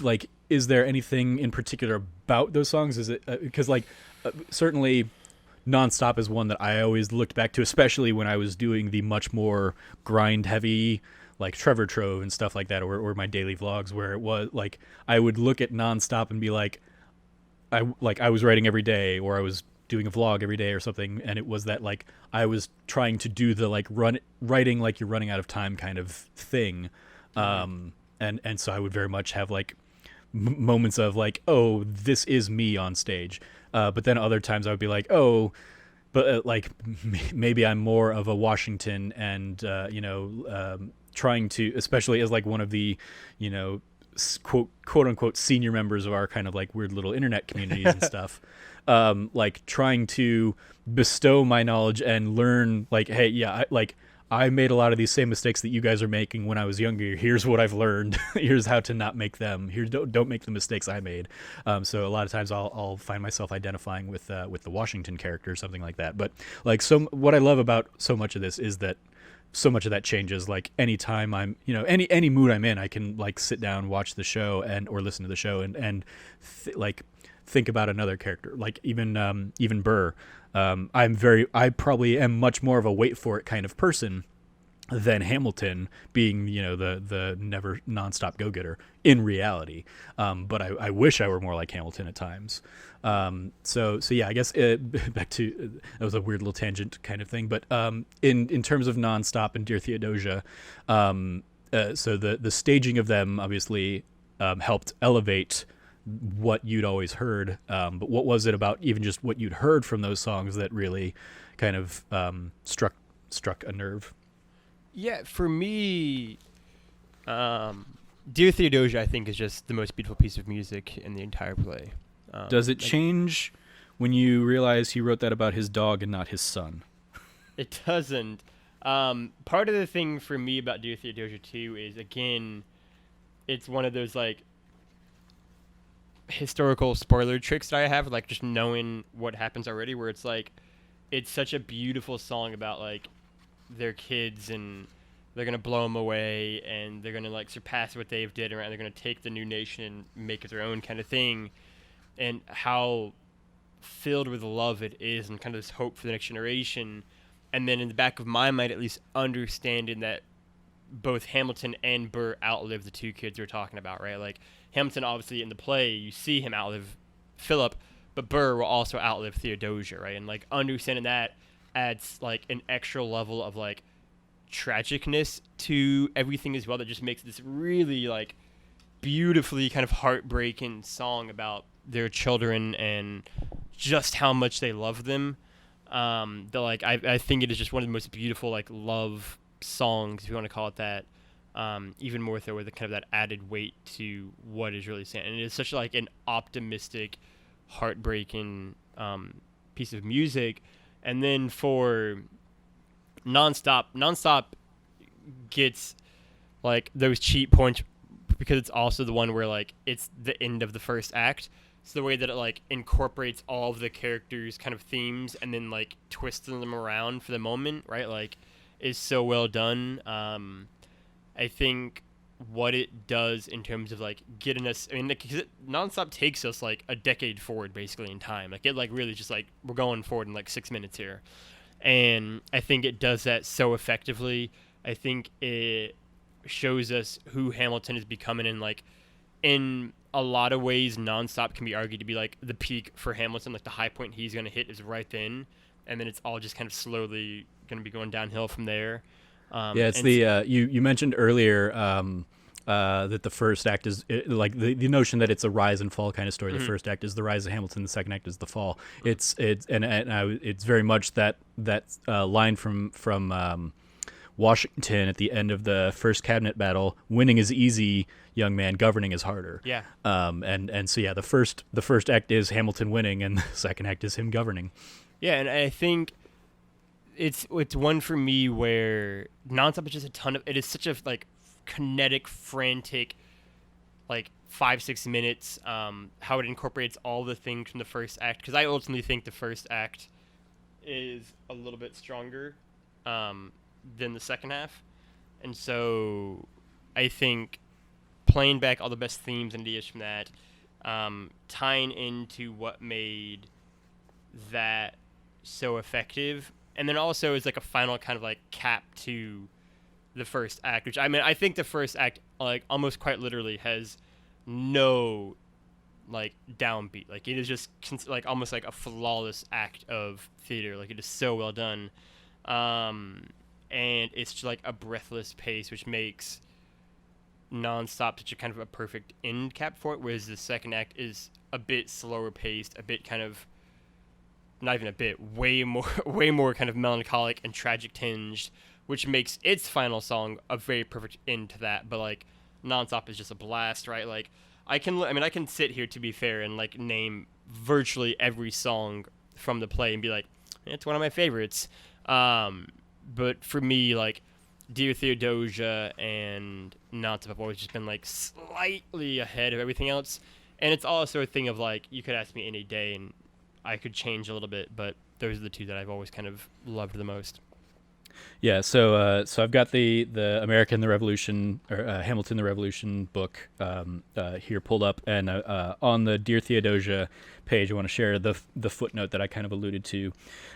This song arrived in. This is Lin-Manuel Miranda providing this footnote, because if you don't know, the book is basically like half behind the scenes stories, and then half it is liner notes, and so it's basically like every few pages there's basically the lyrics of one of the songs written out, and there'll be little footnotes akin to, like, I always think back to when I would read like Shakespeare in high school and stuff. It'd be like, okay, here's the text, and then here's like the little number, and then if I scroll down, oh, that's the bottom of or that's what the historical context behind that line meant, or something like that. So for Dear Theodosia, Lin-Manuel says, this song arrived in my life in one of those very strange, momentous momentous weeks.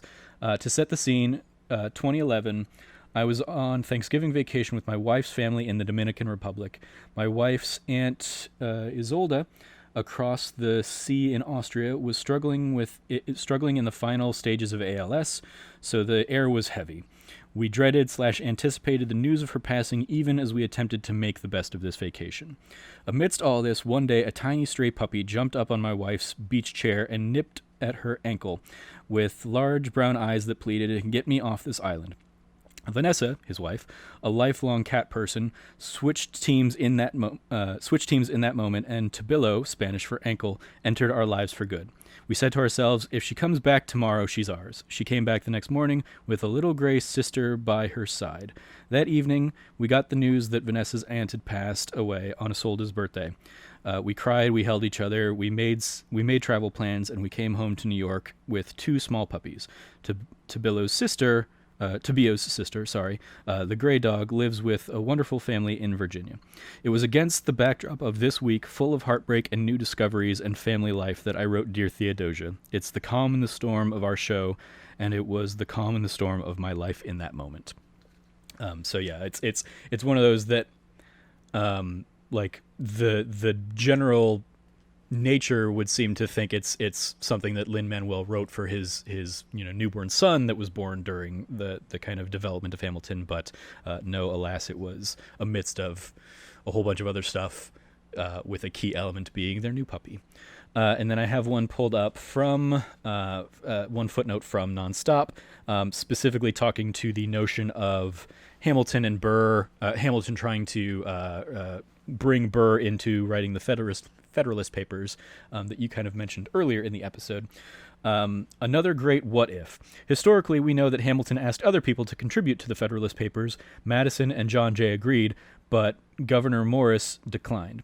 I extended that into this fictional scene wherein Hamilton invites Burr to write. This is the equivalent of asking someone to invest in Pixar just before Toy Story drops. It's plausible, as Burr traveled in the same circles and held similar views to Hamilton, but it gets to the root of their fundamental difference. Burr is not willing to expose himself or his legacy to something this risky. So that's it. So Burr or Hamilton even asking Burr to write the Federalist Papers may have happened, may not. We don't know for sure. It's fictionalized in for the purposes of this show, but it may have been in there, and it was really more driven as a kind of character moment to further set up the dichotomy between those two characters. So shout out to those little moments and those little fun footnotes from Hamilton the Revolution. Absolutely.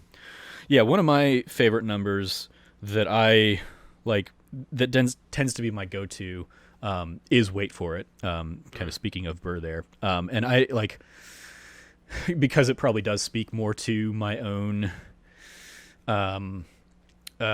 just it speaks more intimately to myself than I even would care to admit or realize oftentimes, I think. Like, I think of the idea of, a lot of times in my life, I will be at the precipice of something, and then I'll find myself backing down or something like that. The most key example I would point to in kind of the last few years is the idea that, I got my foot in the door at IGN, and I got that opportunity to write news stories and stuff, and I got overwhelmed at the possibility of like that becoming my future, and basically backed away from it, and it was a wait for it moment for me. I wrote, I think 6 stories total in my freelancing time for IGN over the course of a couple months, and it was enough of I was comfortable enough with the regular goings on in my life that I was too afraid to take that next step into something riskier, into something more unknown, and it was wait for it for me. So like that song hitting me around the same time as all this, and just also like I have often recognized that I will be frustrated in a job or something, but I'm content being content is kind of how I formulate it, or how I justify it to my own mind, in that I don't, like, I have to reach a breaking point before I'm going to actively go out and look for other work or something like that, before I go and look for other opportunities, in a way that Hamilton does not, and that Burr, I think, would. So that's a song that for me is just always resonated that much more. The idea of it's scary to, jump out on a limb and take that, next step yourself into the unknown kind of thing. And it's way easier if you just hope and wait for something good to fall in your lap. And sometimes it will, but many, many times it won't. And so that's one of the like my big, one of the moments that I look at, and one of the songs that I've probably listened to the most outside of maybe the opening number of this show is Wait For It. I think Wait For It is attached to my favorite recurring motif in the play. And there's a really good video essay that if I find, we can attach this episode as well. I think I know what you're talking about. I think I've seen that video essay.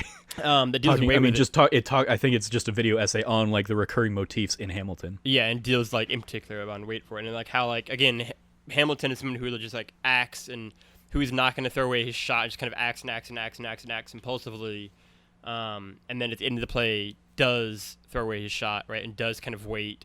And then Burr, someone who just continues to wait and never really acts. And then the one time in the entire play where he just acts without thinking, it obviously ends with Hamilton's death, right? And I think just how the play in general deals with so many different motifs and themes, and just like over time like inverts and twists them, is one of the most brilliant things about it. But I mean, Wait For It is unquestionably a like classic track on this album, and I think it's easily one of my again, like, to me, Wait For It and Dear Theodosia are in a lot of ways like a two-parter, right? Like it kind of like ends the Theodosia arc with Burr, and so like Wait For It is an excellent song, and in a lot of ways it is kind of, you get the full backstory of who Burr is at that moment, and I think it's super important in understanding who he is and understanding kind of who Hamilton is too, right? Because you get a lot of like who Hamilton is as a character via Burr's kind of contrast with like him, and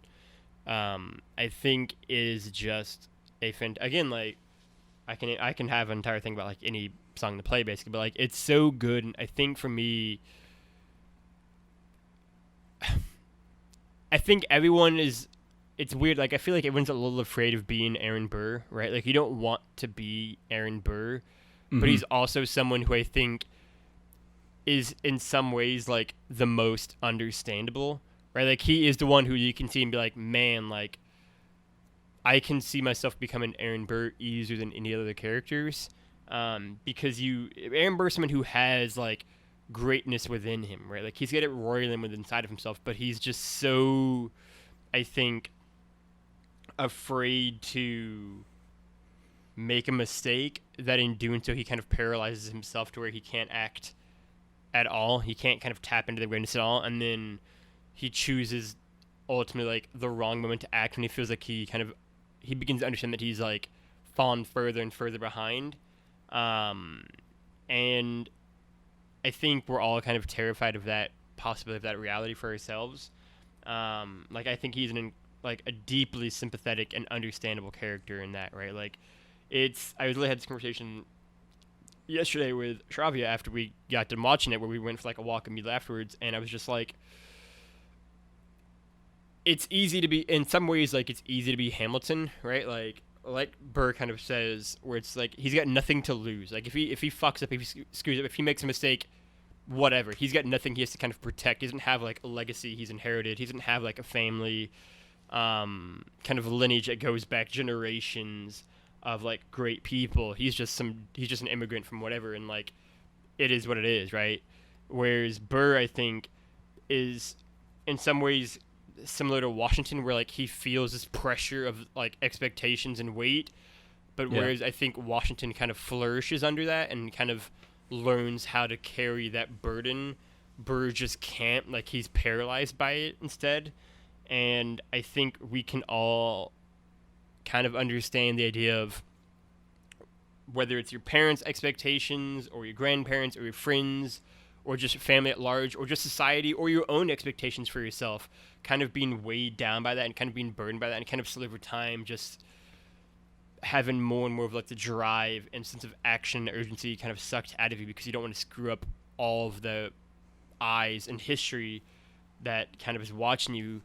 And I think Burr's someone who I can't remember what Burr is, that person who 9 out of 10 times his life plays out differently and his life plays out better, I feel like.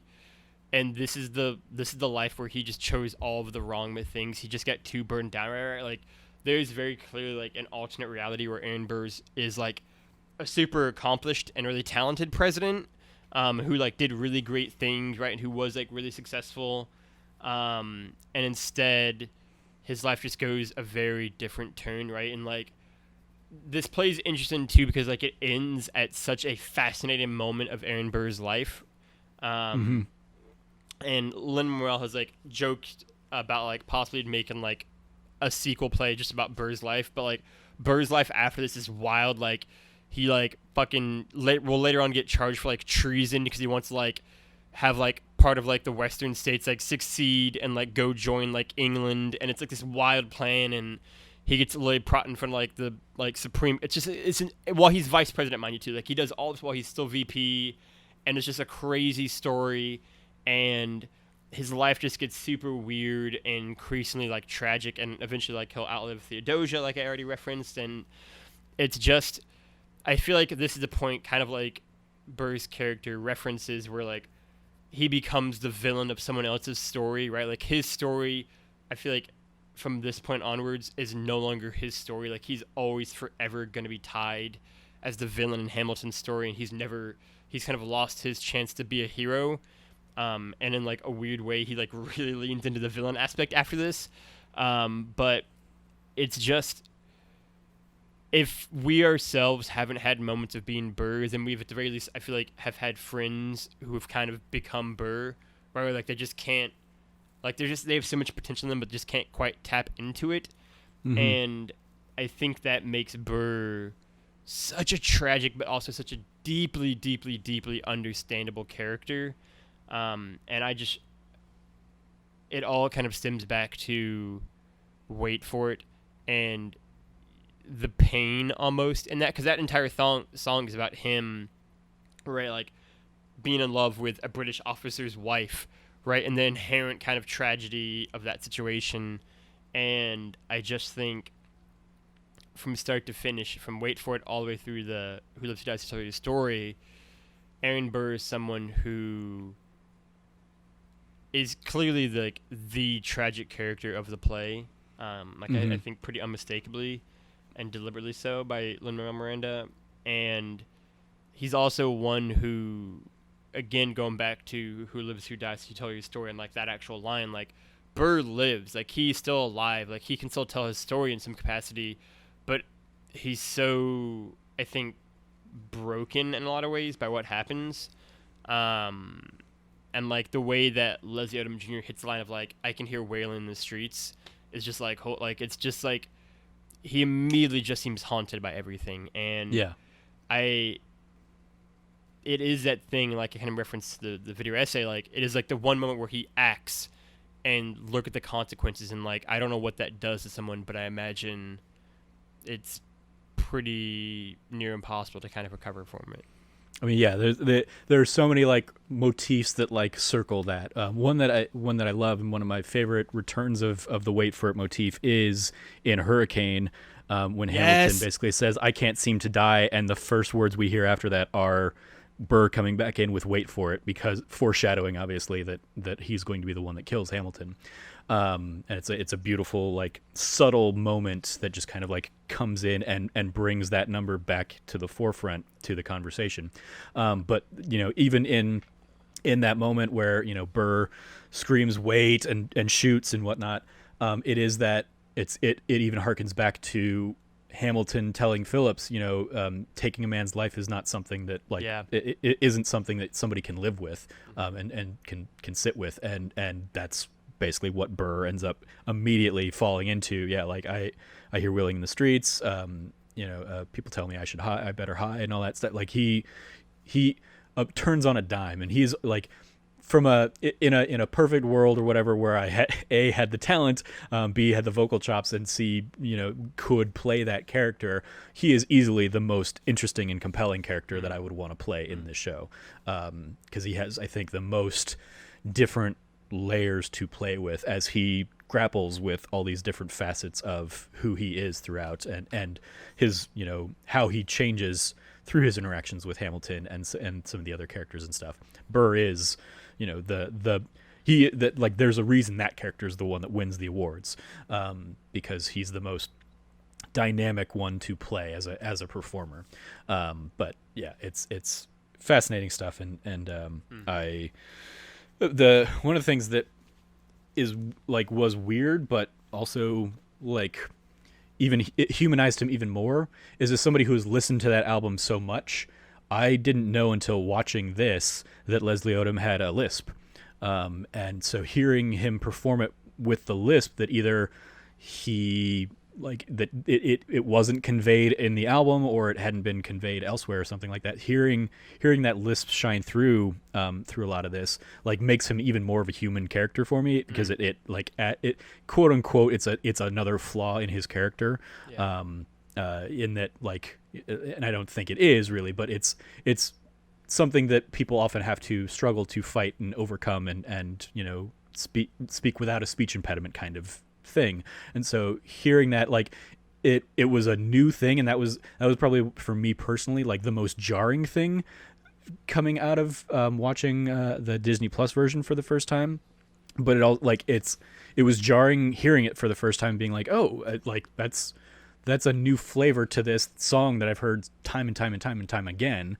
And but by you know by the next song or two, I'm like I'm endeared to it because it's not affecting his performance. It's not like he's not struggling to get it out. It's just a natural part of how he performs, and so it was like it added to his charisma kind of thing.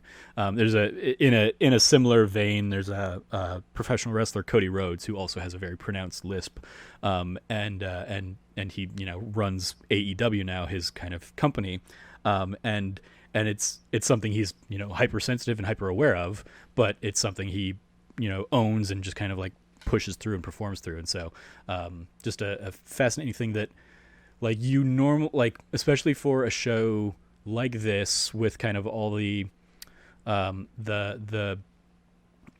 power and presence behind it, a lot of other companies would push to put somebody else at the forefront of your story, that doesn't have that lisp or isn't as you know it doesn't cause as many kind of like struggle points for an audience to kind of buy into, and again in the book you know Leslie Odom Jr. is very early on one of like the people attached to that show, and I think in his role as Burr, and very much kind of the fact that they let him do that and grow with that role, I think is a testament to again the kind of people behind this show making it and stuff.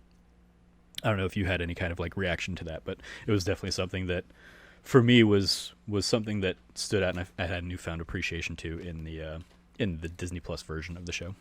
I think it's just, I mean, you already said it, I think, better than I can, where it's just another one of those, like, not actually, but for him, like it can play into like another flaw for his character. And it's interesting because I think it's understandable for people to see again themselves in Hamilton or Hamilton in themselves, and I think that's true for a lot of people. I think Hamilton is a character who can be in a lot of us and can kind of have those seeds in us. But Burr, I think, is also one who it's easy to see. Burr is the everyman in this play. Like, he is the one who, weirdly enough, it's Burr and not Hamilton in a lot of ways, who is kind of the everyman, who is the regular guy who is just fallen behind his more talented friend, right? Who just can't seem to get his break.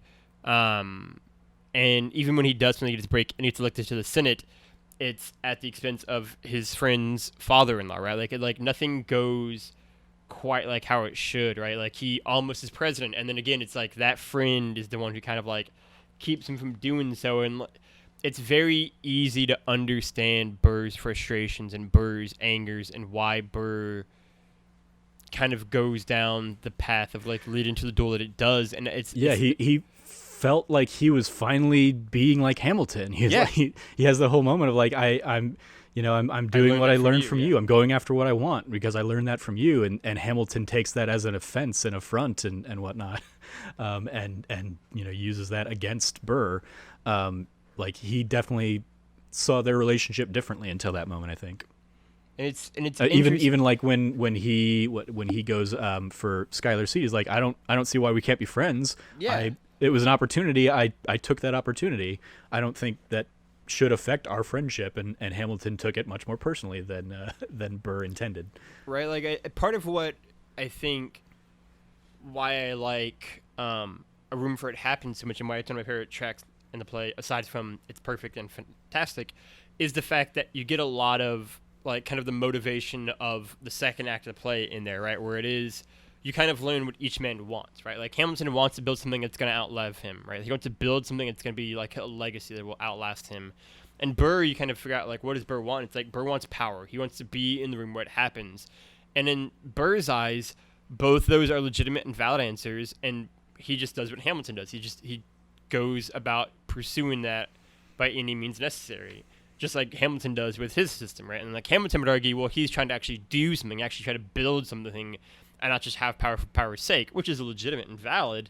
But Burr is more of just like, but we're just chasing our dreams. We're just doing what we kind of want. And he doesn't understand, I think, the backlash of Hamilton and also Jefferson and also like everyone else. Like throughout the play, at a certain point, Burr begins to be kind of like looked down upon by everybody, right? Because he begins to play very much as like the guy in that first like bar scene with like everybody in my shot. Like he's like the guy who is successful, and everybody else are a couple like schlubs.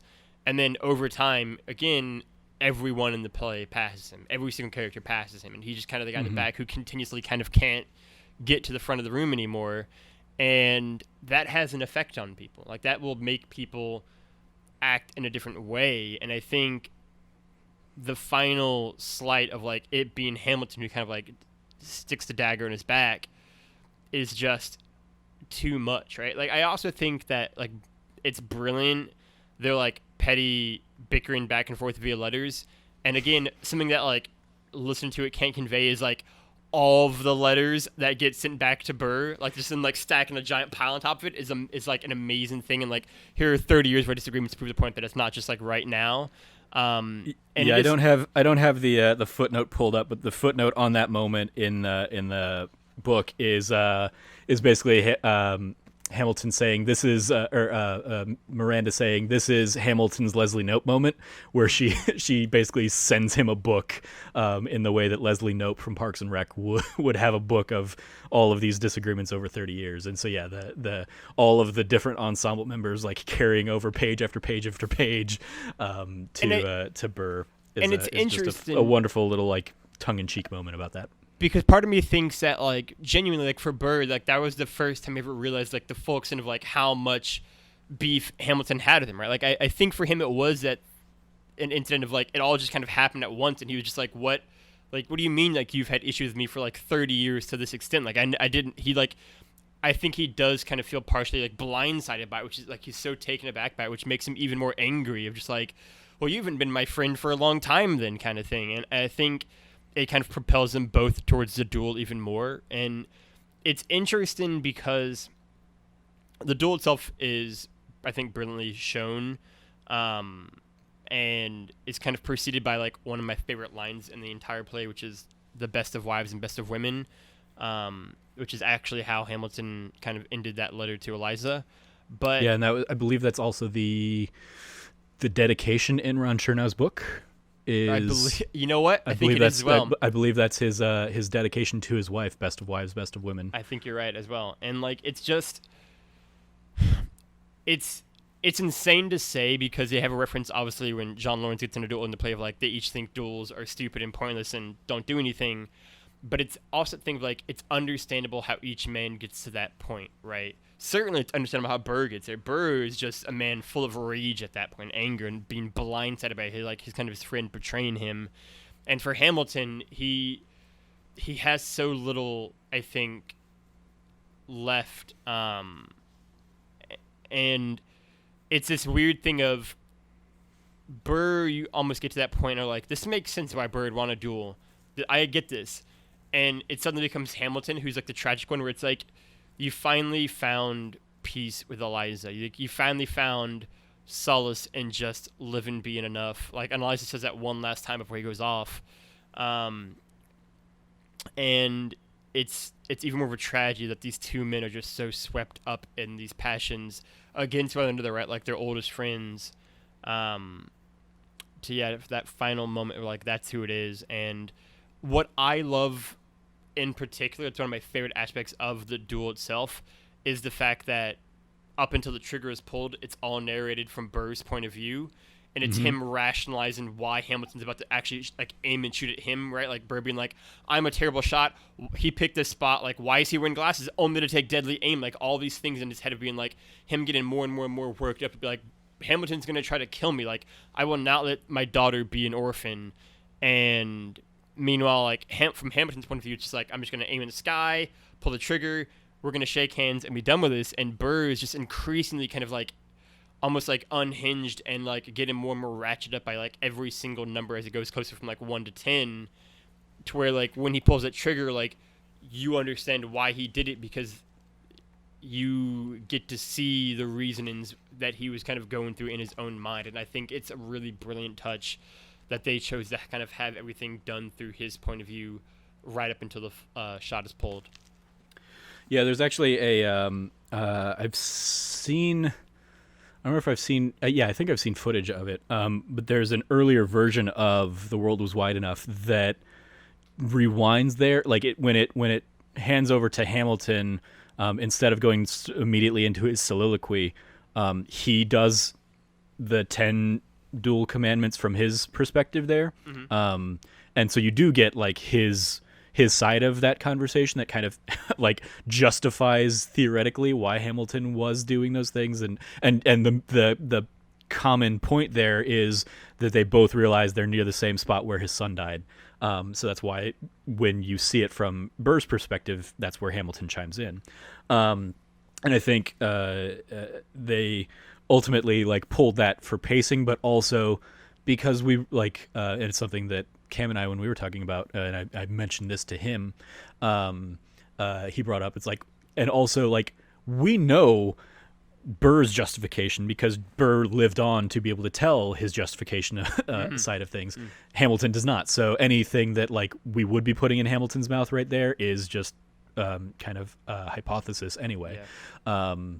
So having, quote unquote, like him really justify why he's, making some of these decisions and stuff, doesn't quite make sense within the context of the show.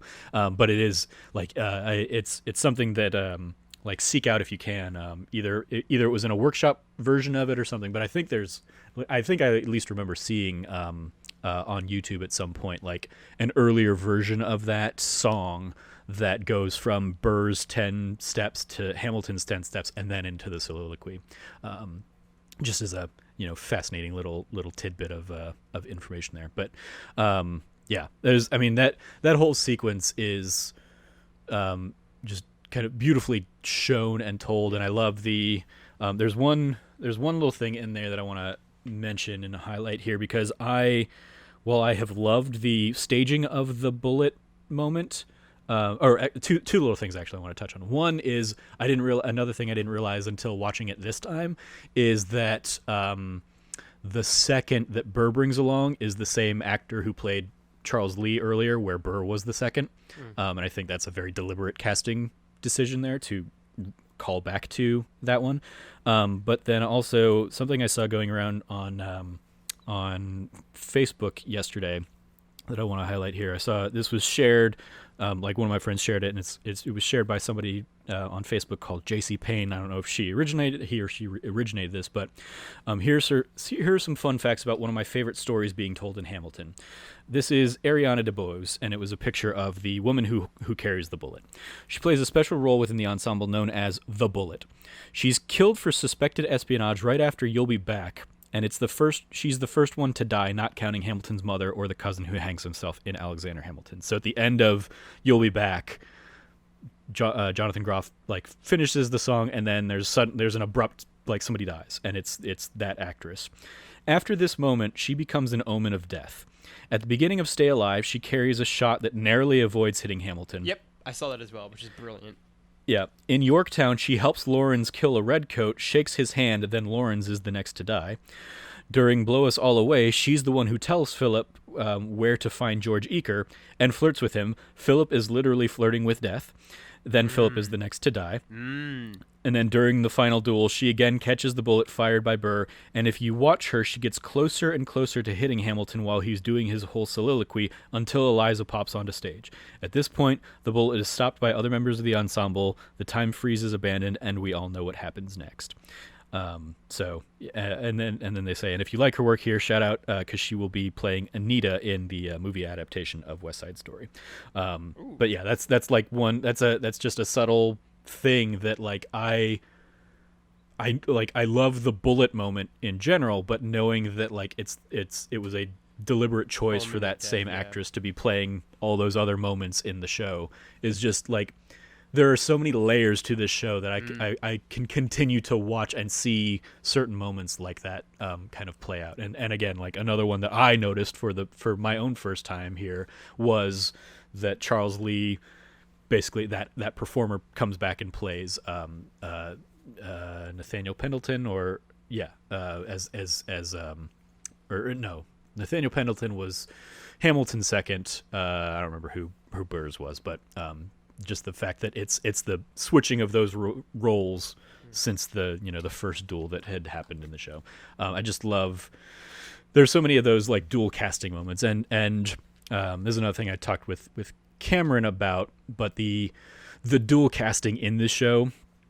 Oftentimes, dual casting in a Broadway show is in order to keep casts as small as possible, because that's more people they have to pay and house and all that stuff, especially if a show gets picked up and goes on tour or something like that.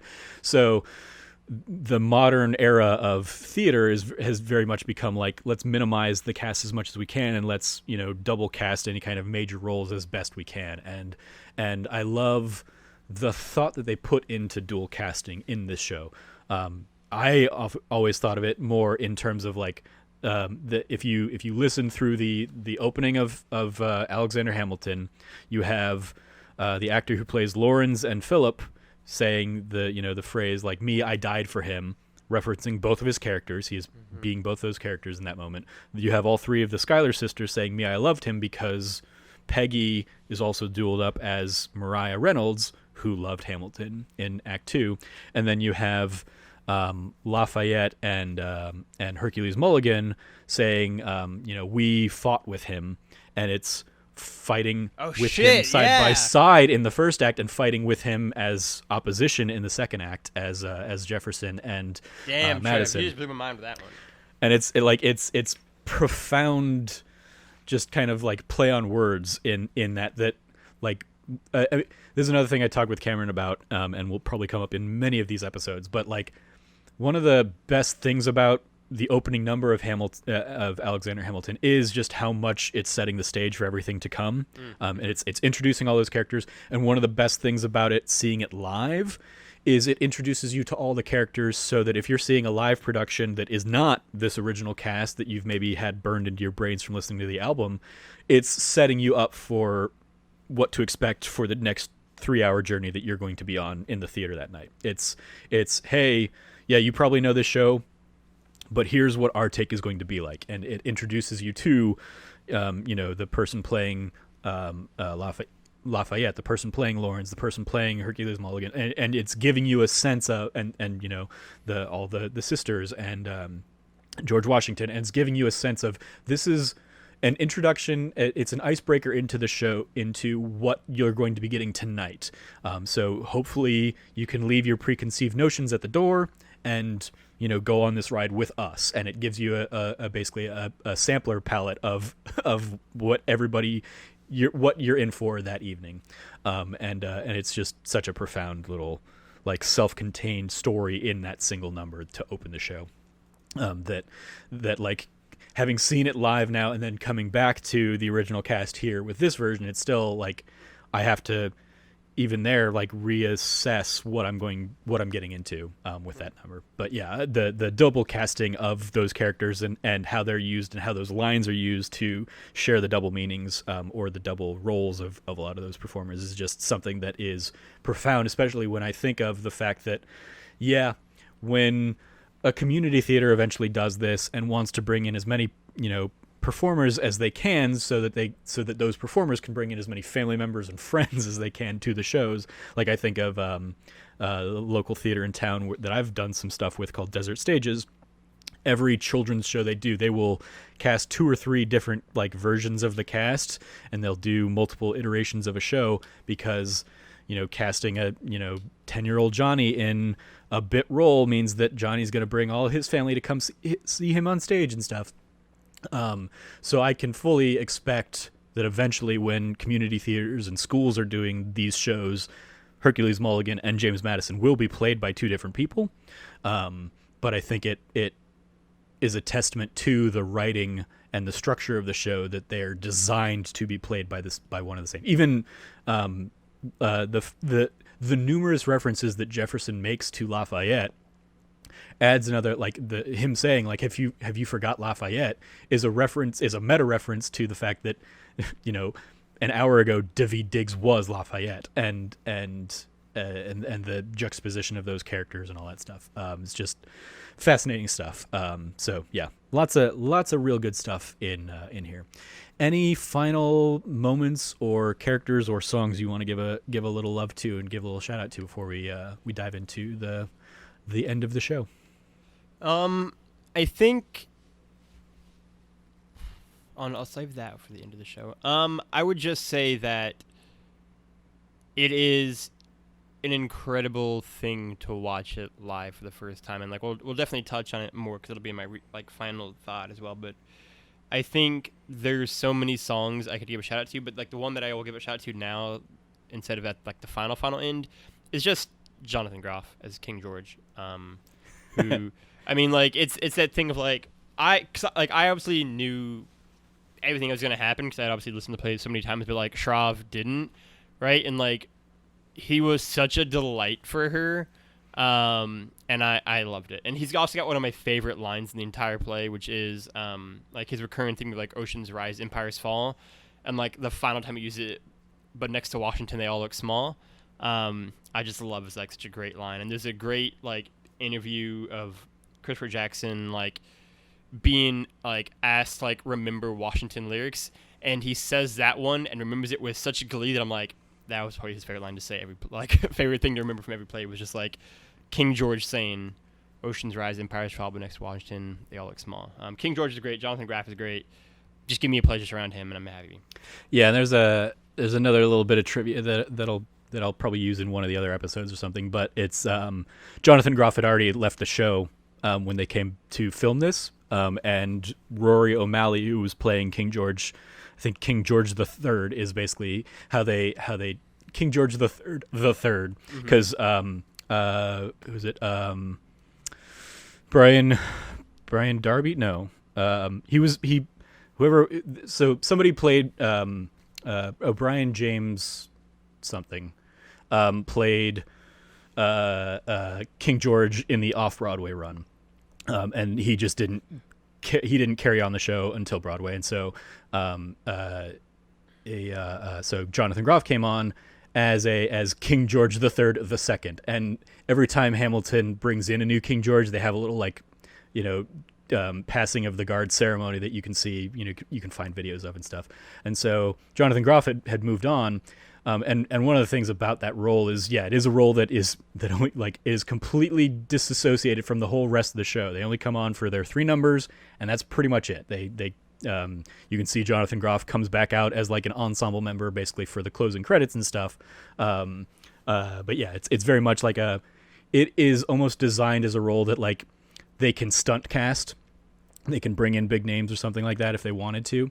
And I'm sure when it gets done in like community theaters, it'll be like, hey, this is our big name actor, who doesn't have time to come in and do the whole show, or doesn't want to come in and do the whole show, but he'll come in and do like these 3 little numbers.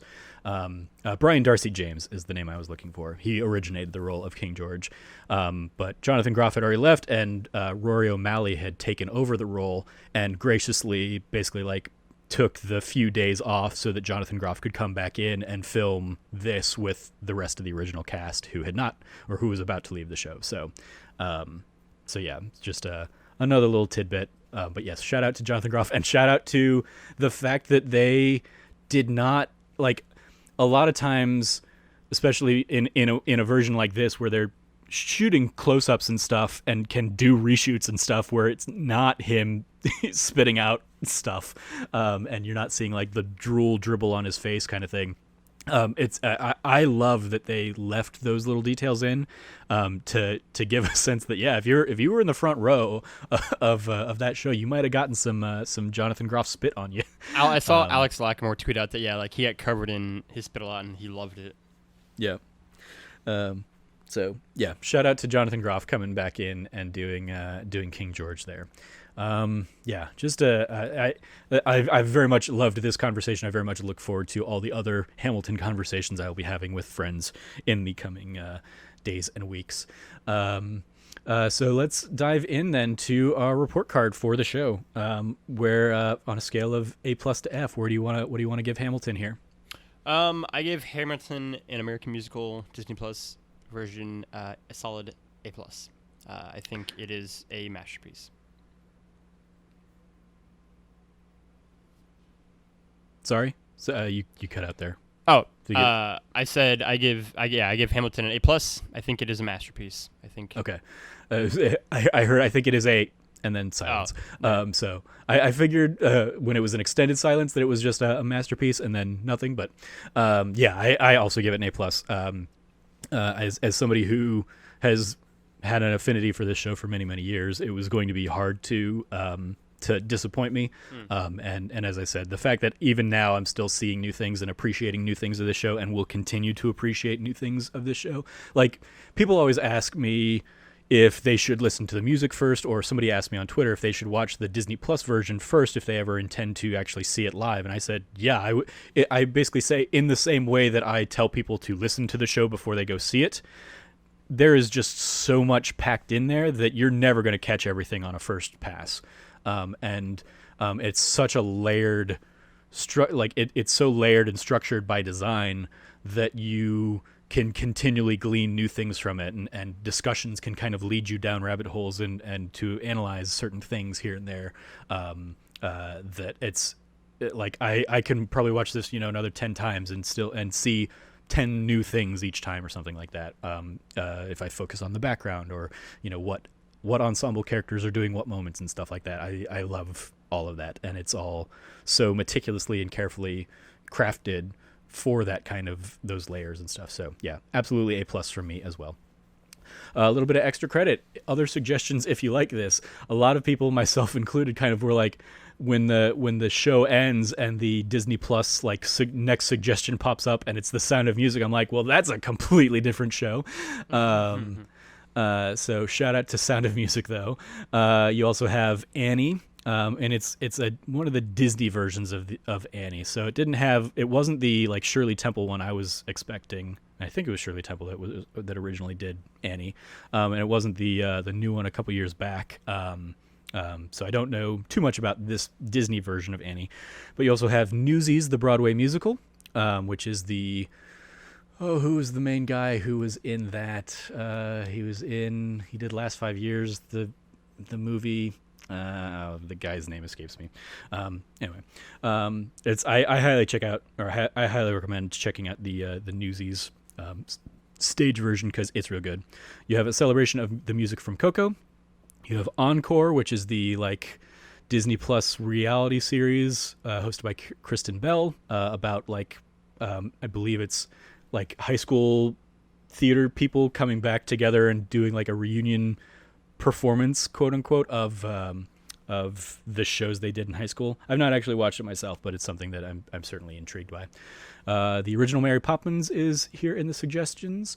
High School Musical, the musical, the series, and then the original version, the film version of Newsies. So those are kind of the Disney Plus recommended extra credits. I will include links for a couple other extra credit offerings.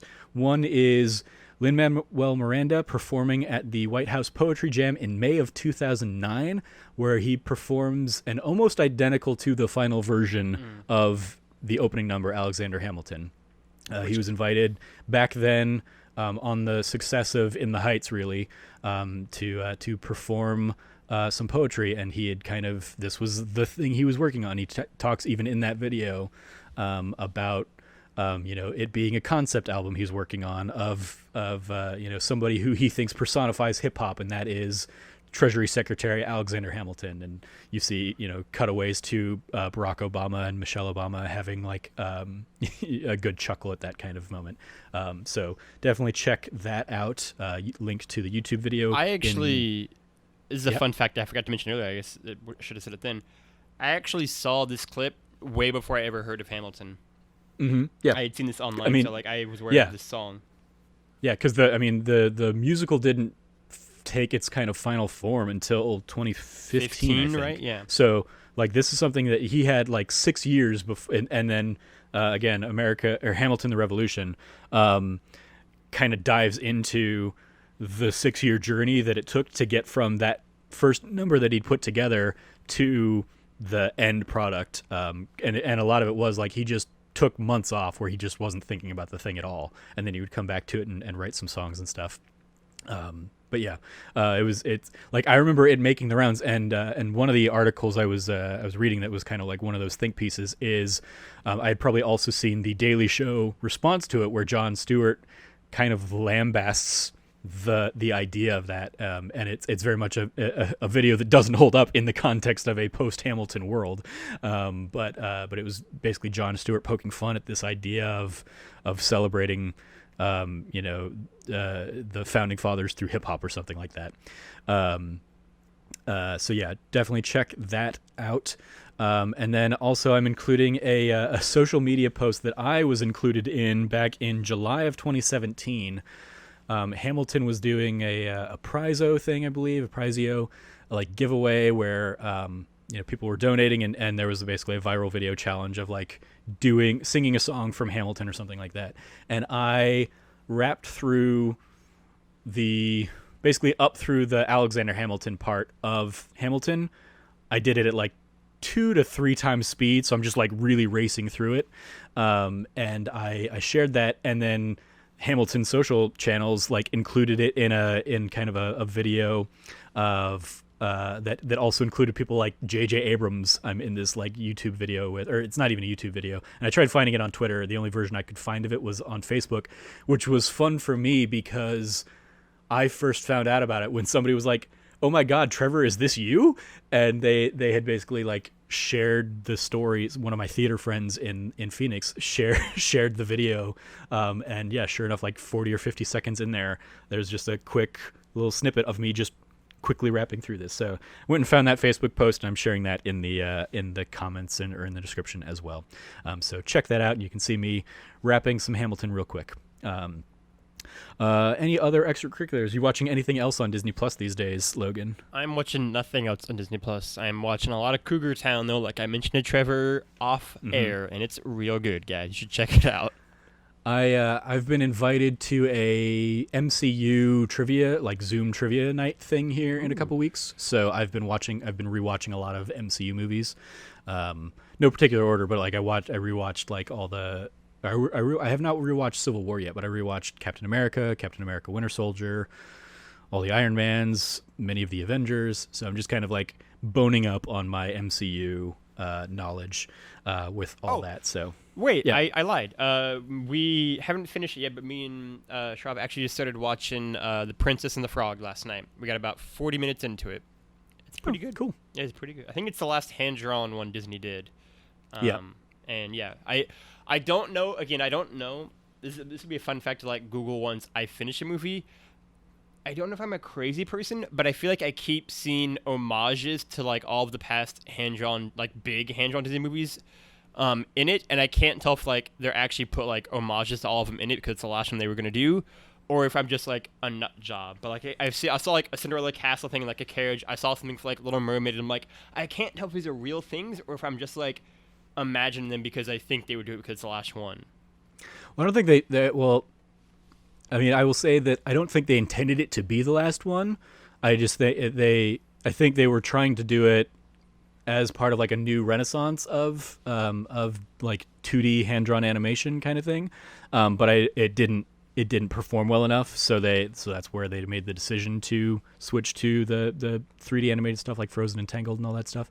But I'm sure you know, like with Disney's love of animation and just their historical kind of practices of like reusing animation moments and stuff, I'm sure there's a whole ton of homages and little nods to stuff in there. But yeah, and that's one that I had never watched myself until Disney Plus came along. And I watched that back in like November or December or something like that. So that's another one we can do an episode on of Disney Plus here in the near future. Especially because Disney just announced that they're going to be retooling the Splash Mountain rides to be redesigned with Princess and the Frog style. Kind of further removing their troubled past with Songs of the South. Which is there's a whole other like meta commentary conversation around Disney's refusal to address their troubled past with Songs from the South, instead of like they just try and sweep it under the rug instead of actually trying to have like the conversations about it. And so like that mindset juxtaposed with the mindset of like making Hamilton available to everybody on Disney Plus a year and a half ahead of when they were going to originally theatrically release it is a whole other like tale of two Disneys kind of thing. But yeah, Princess and the Frog, real good movie. I really enjoyed it. It's one that like doesn't hold a special place in my heart because I didn't grow up with it in the way that I did. But you know, I think there's a lot of really good stuff in there. So I look forward to hearing what you think once you've finished it. Mm-hmm. So yeah, that's going to do it for this week's episode of That D Plus Show. Thank you, Logan, for joining me to discuss Hamilton. So as you know, one of my dearest friends, you were one of the ones I've been most excited to have this conversation about. Mm-hmm. So I look forward to having many more. But I'm glad that like you were one of the first ones that I got to sit down and chat about with, because we'd had so many conversations about Hamilton just prior to. You actually getting to see it. So I love the new perspective on it. So you can follow Logan at Lefty Logie. Anything you want to give a shout out to, Logan? Go watch Hamilton. And then I would also say go watch That D Plus Show for the next like month or more. Be ready for that with all the Hamilton conversations. And, you know, just stay tuned to all the things that Nerdy Side is doing lots of things. Yeah. Cool. You can follow me at Trevor J. Starkey. And yeah, I would echo that. I look forward to however many of these That D Plus shows we do that are Hamilton centric. I don't remember if we'd started recording yet or not, but I don't know if I'll be doing these. I think this was part of the the recording. We might be doubling up on some episodes here in the coming weeks, just so it's not.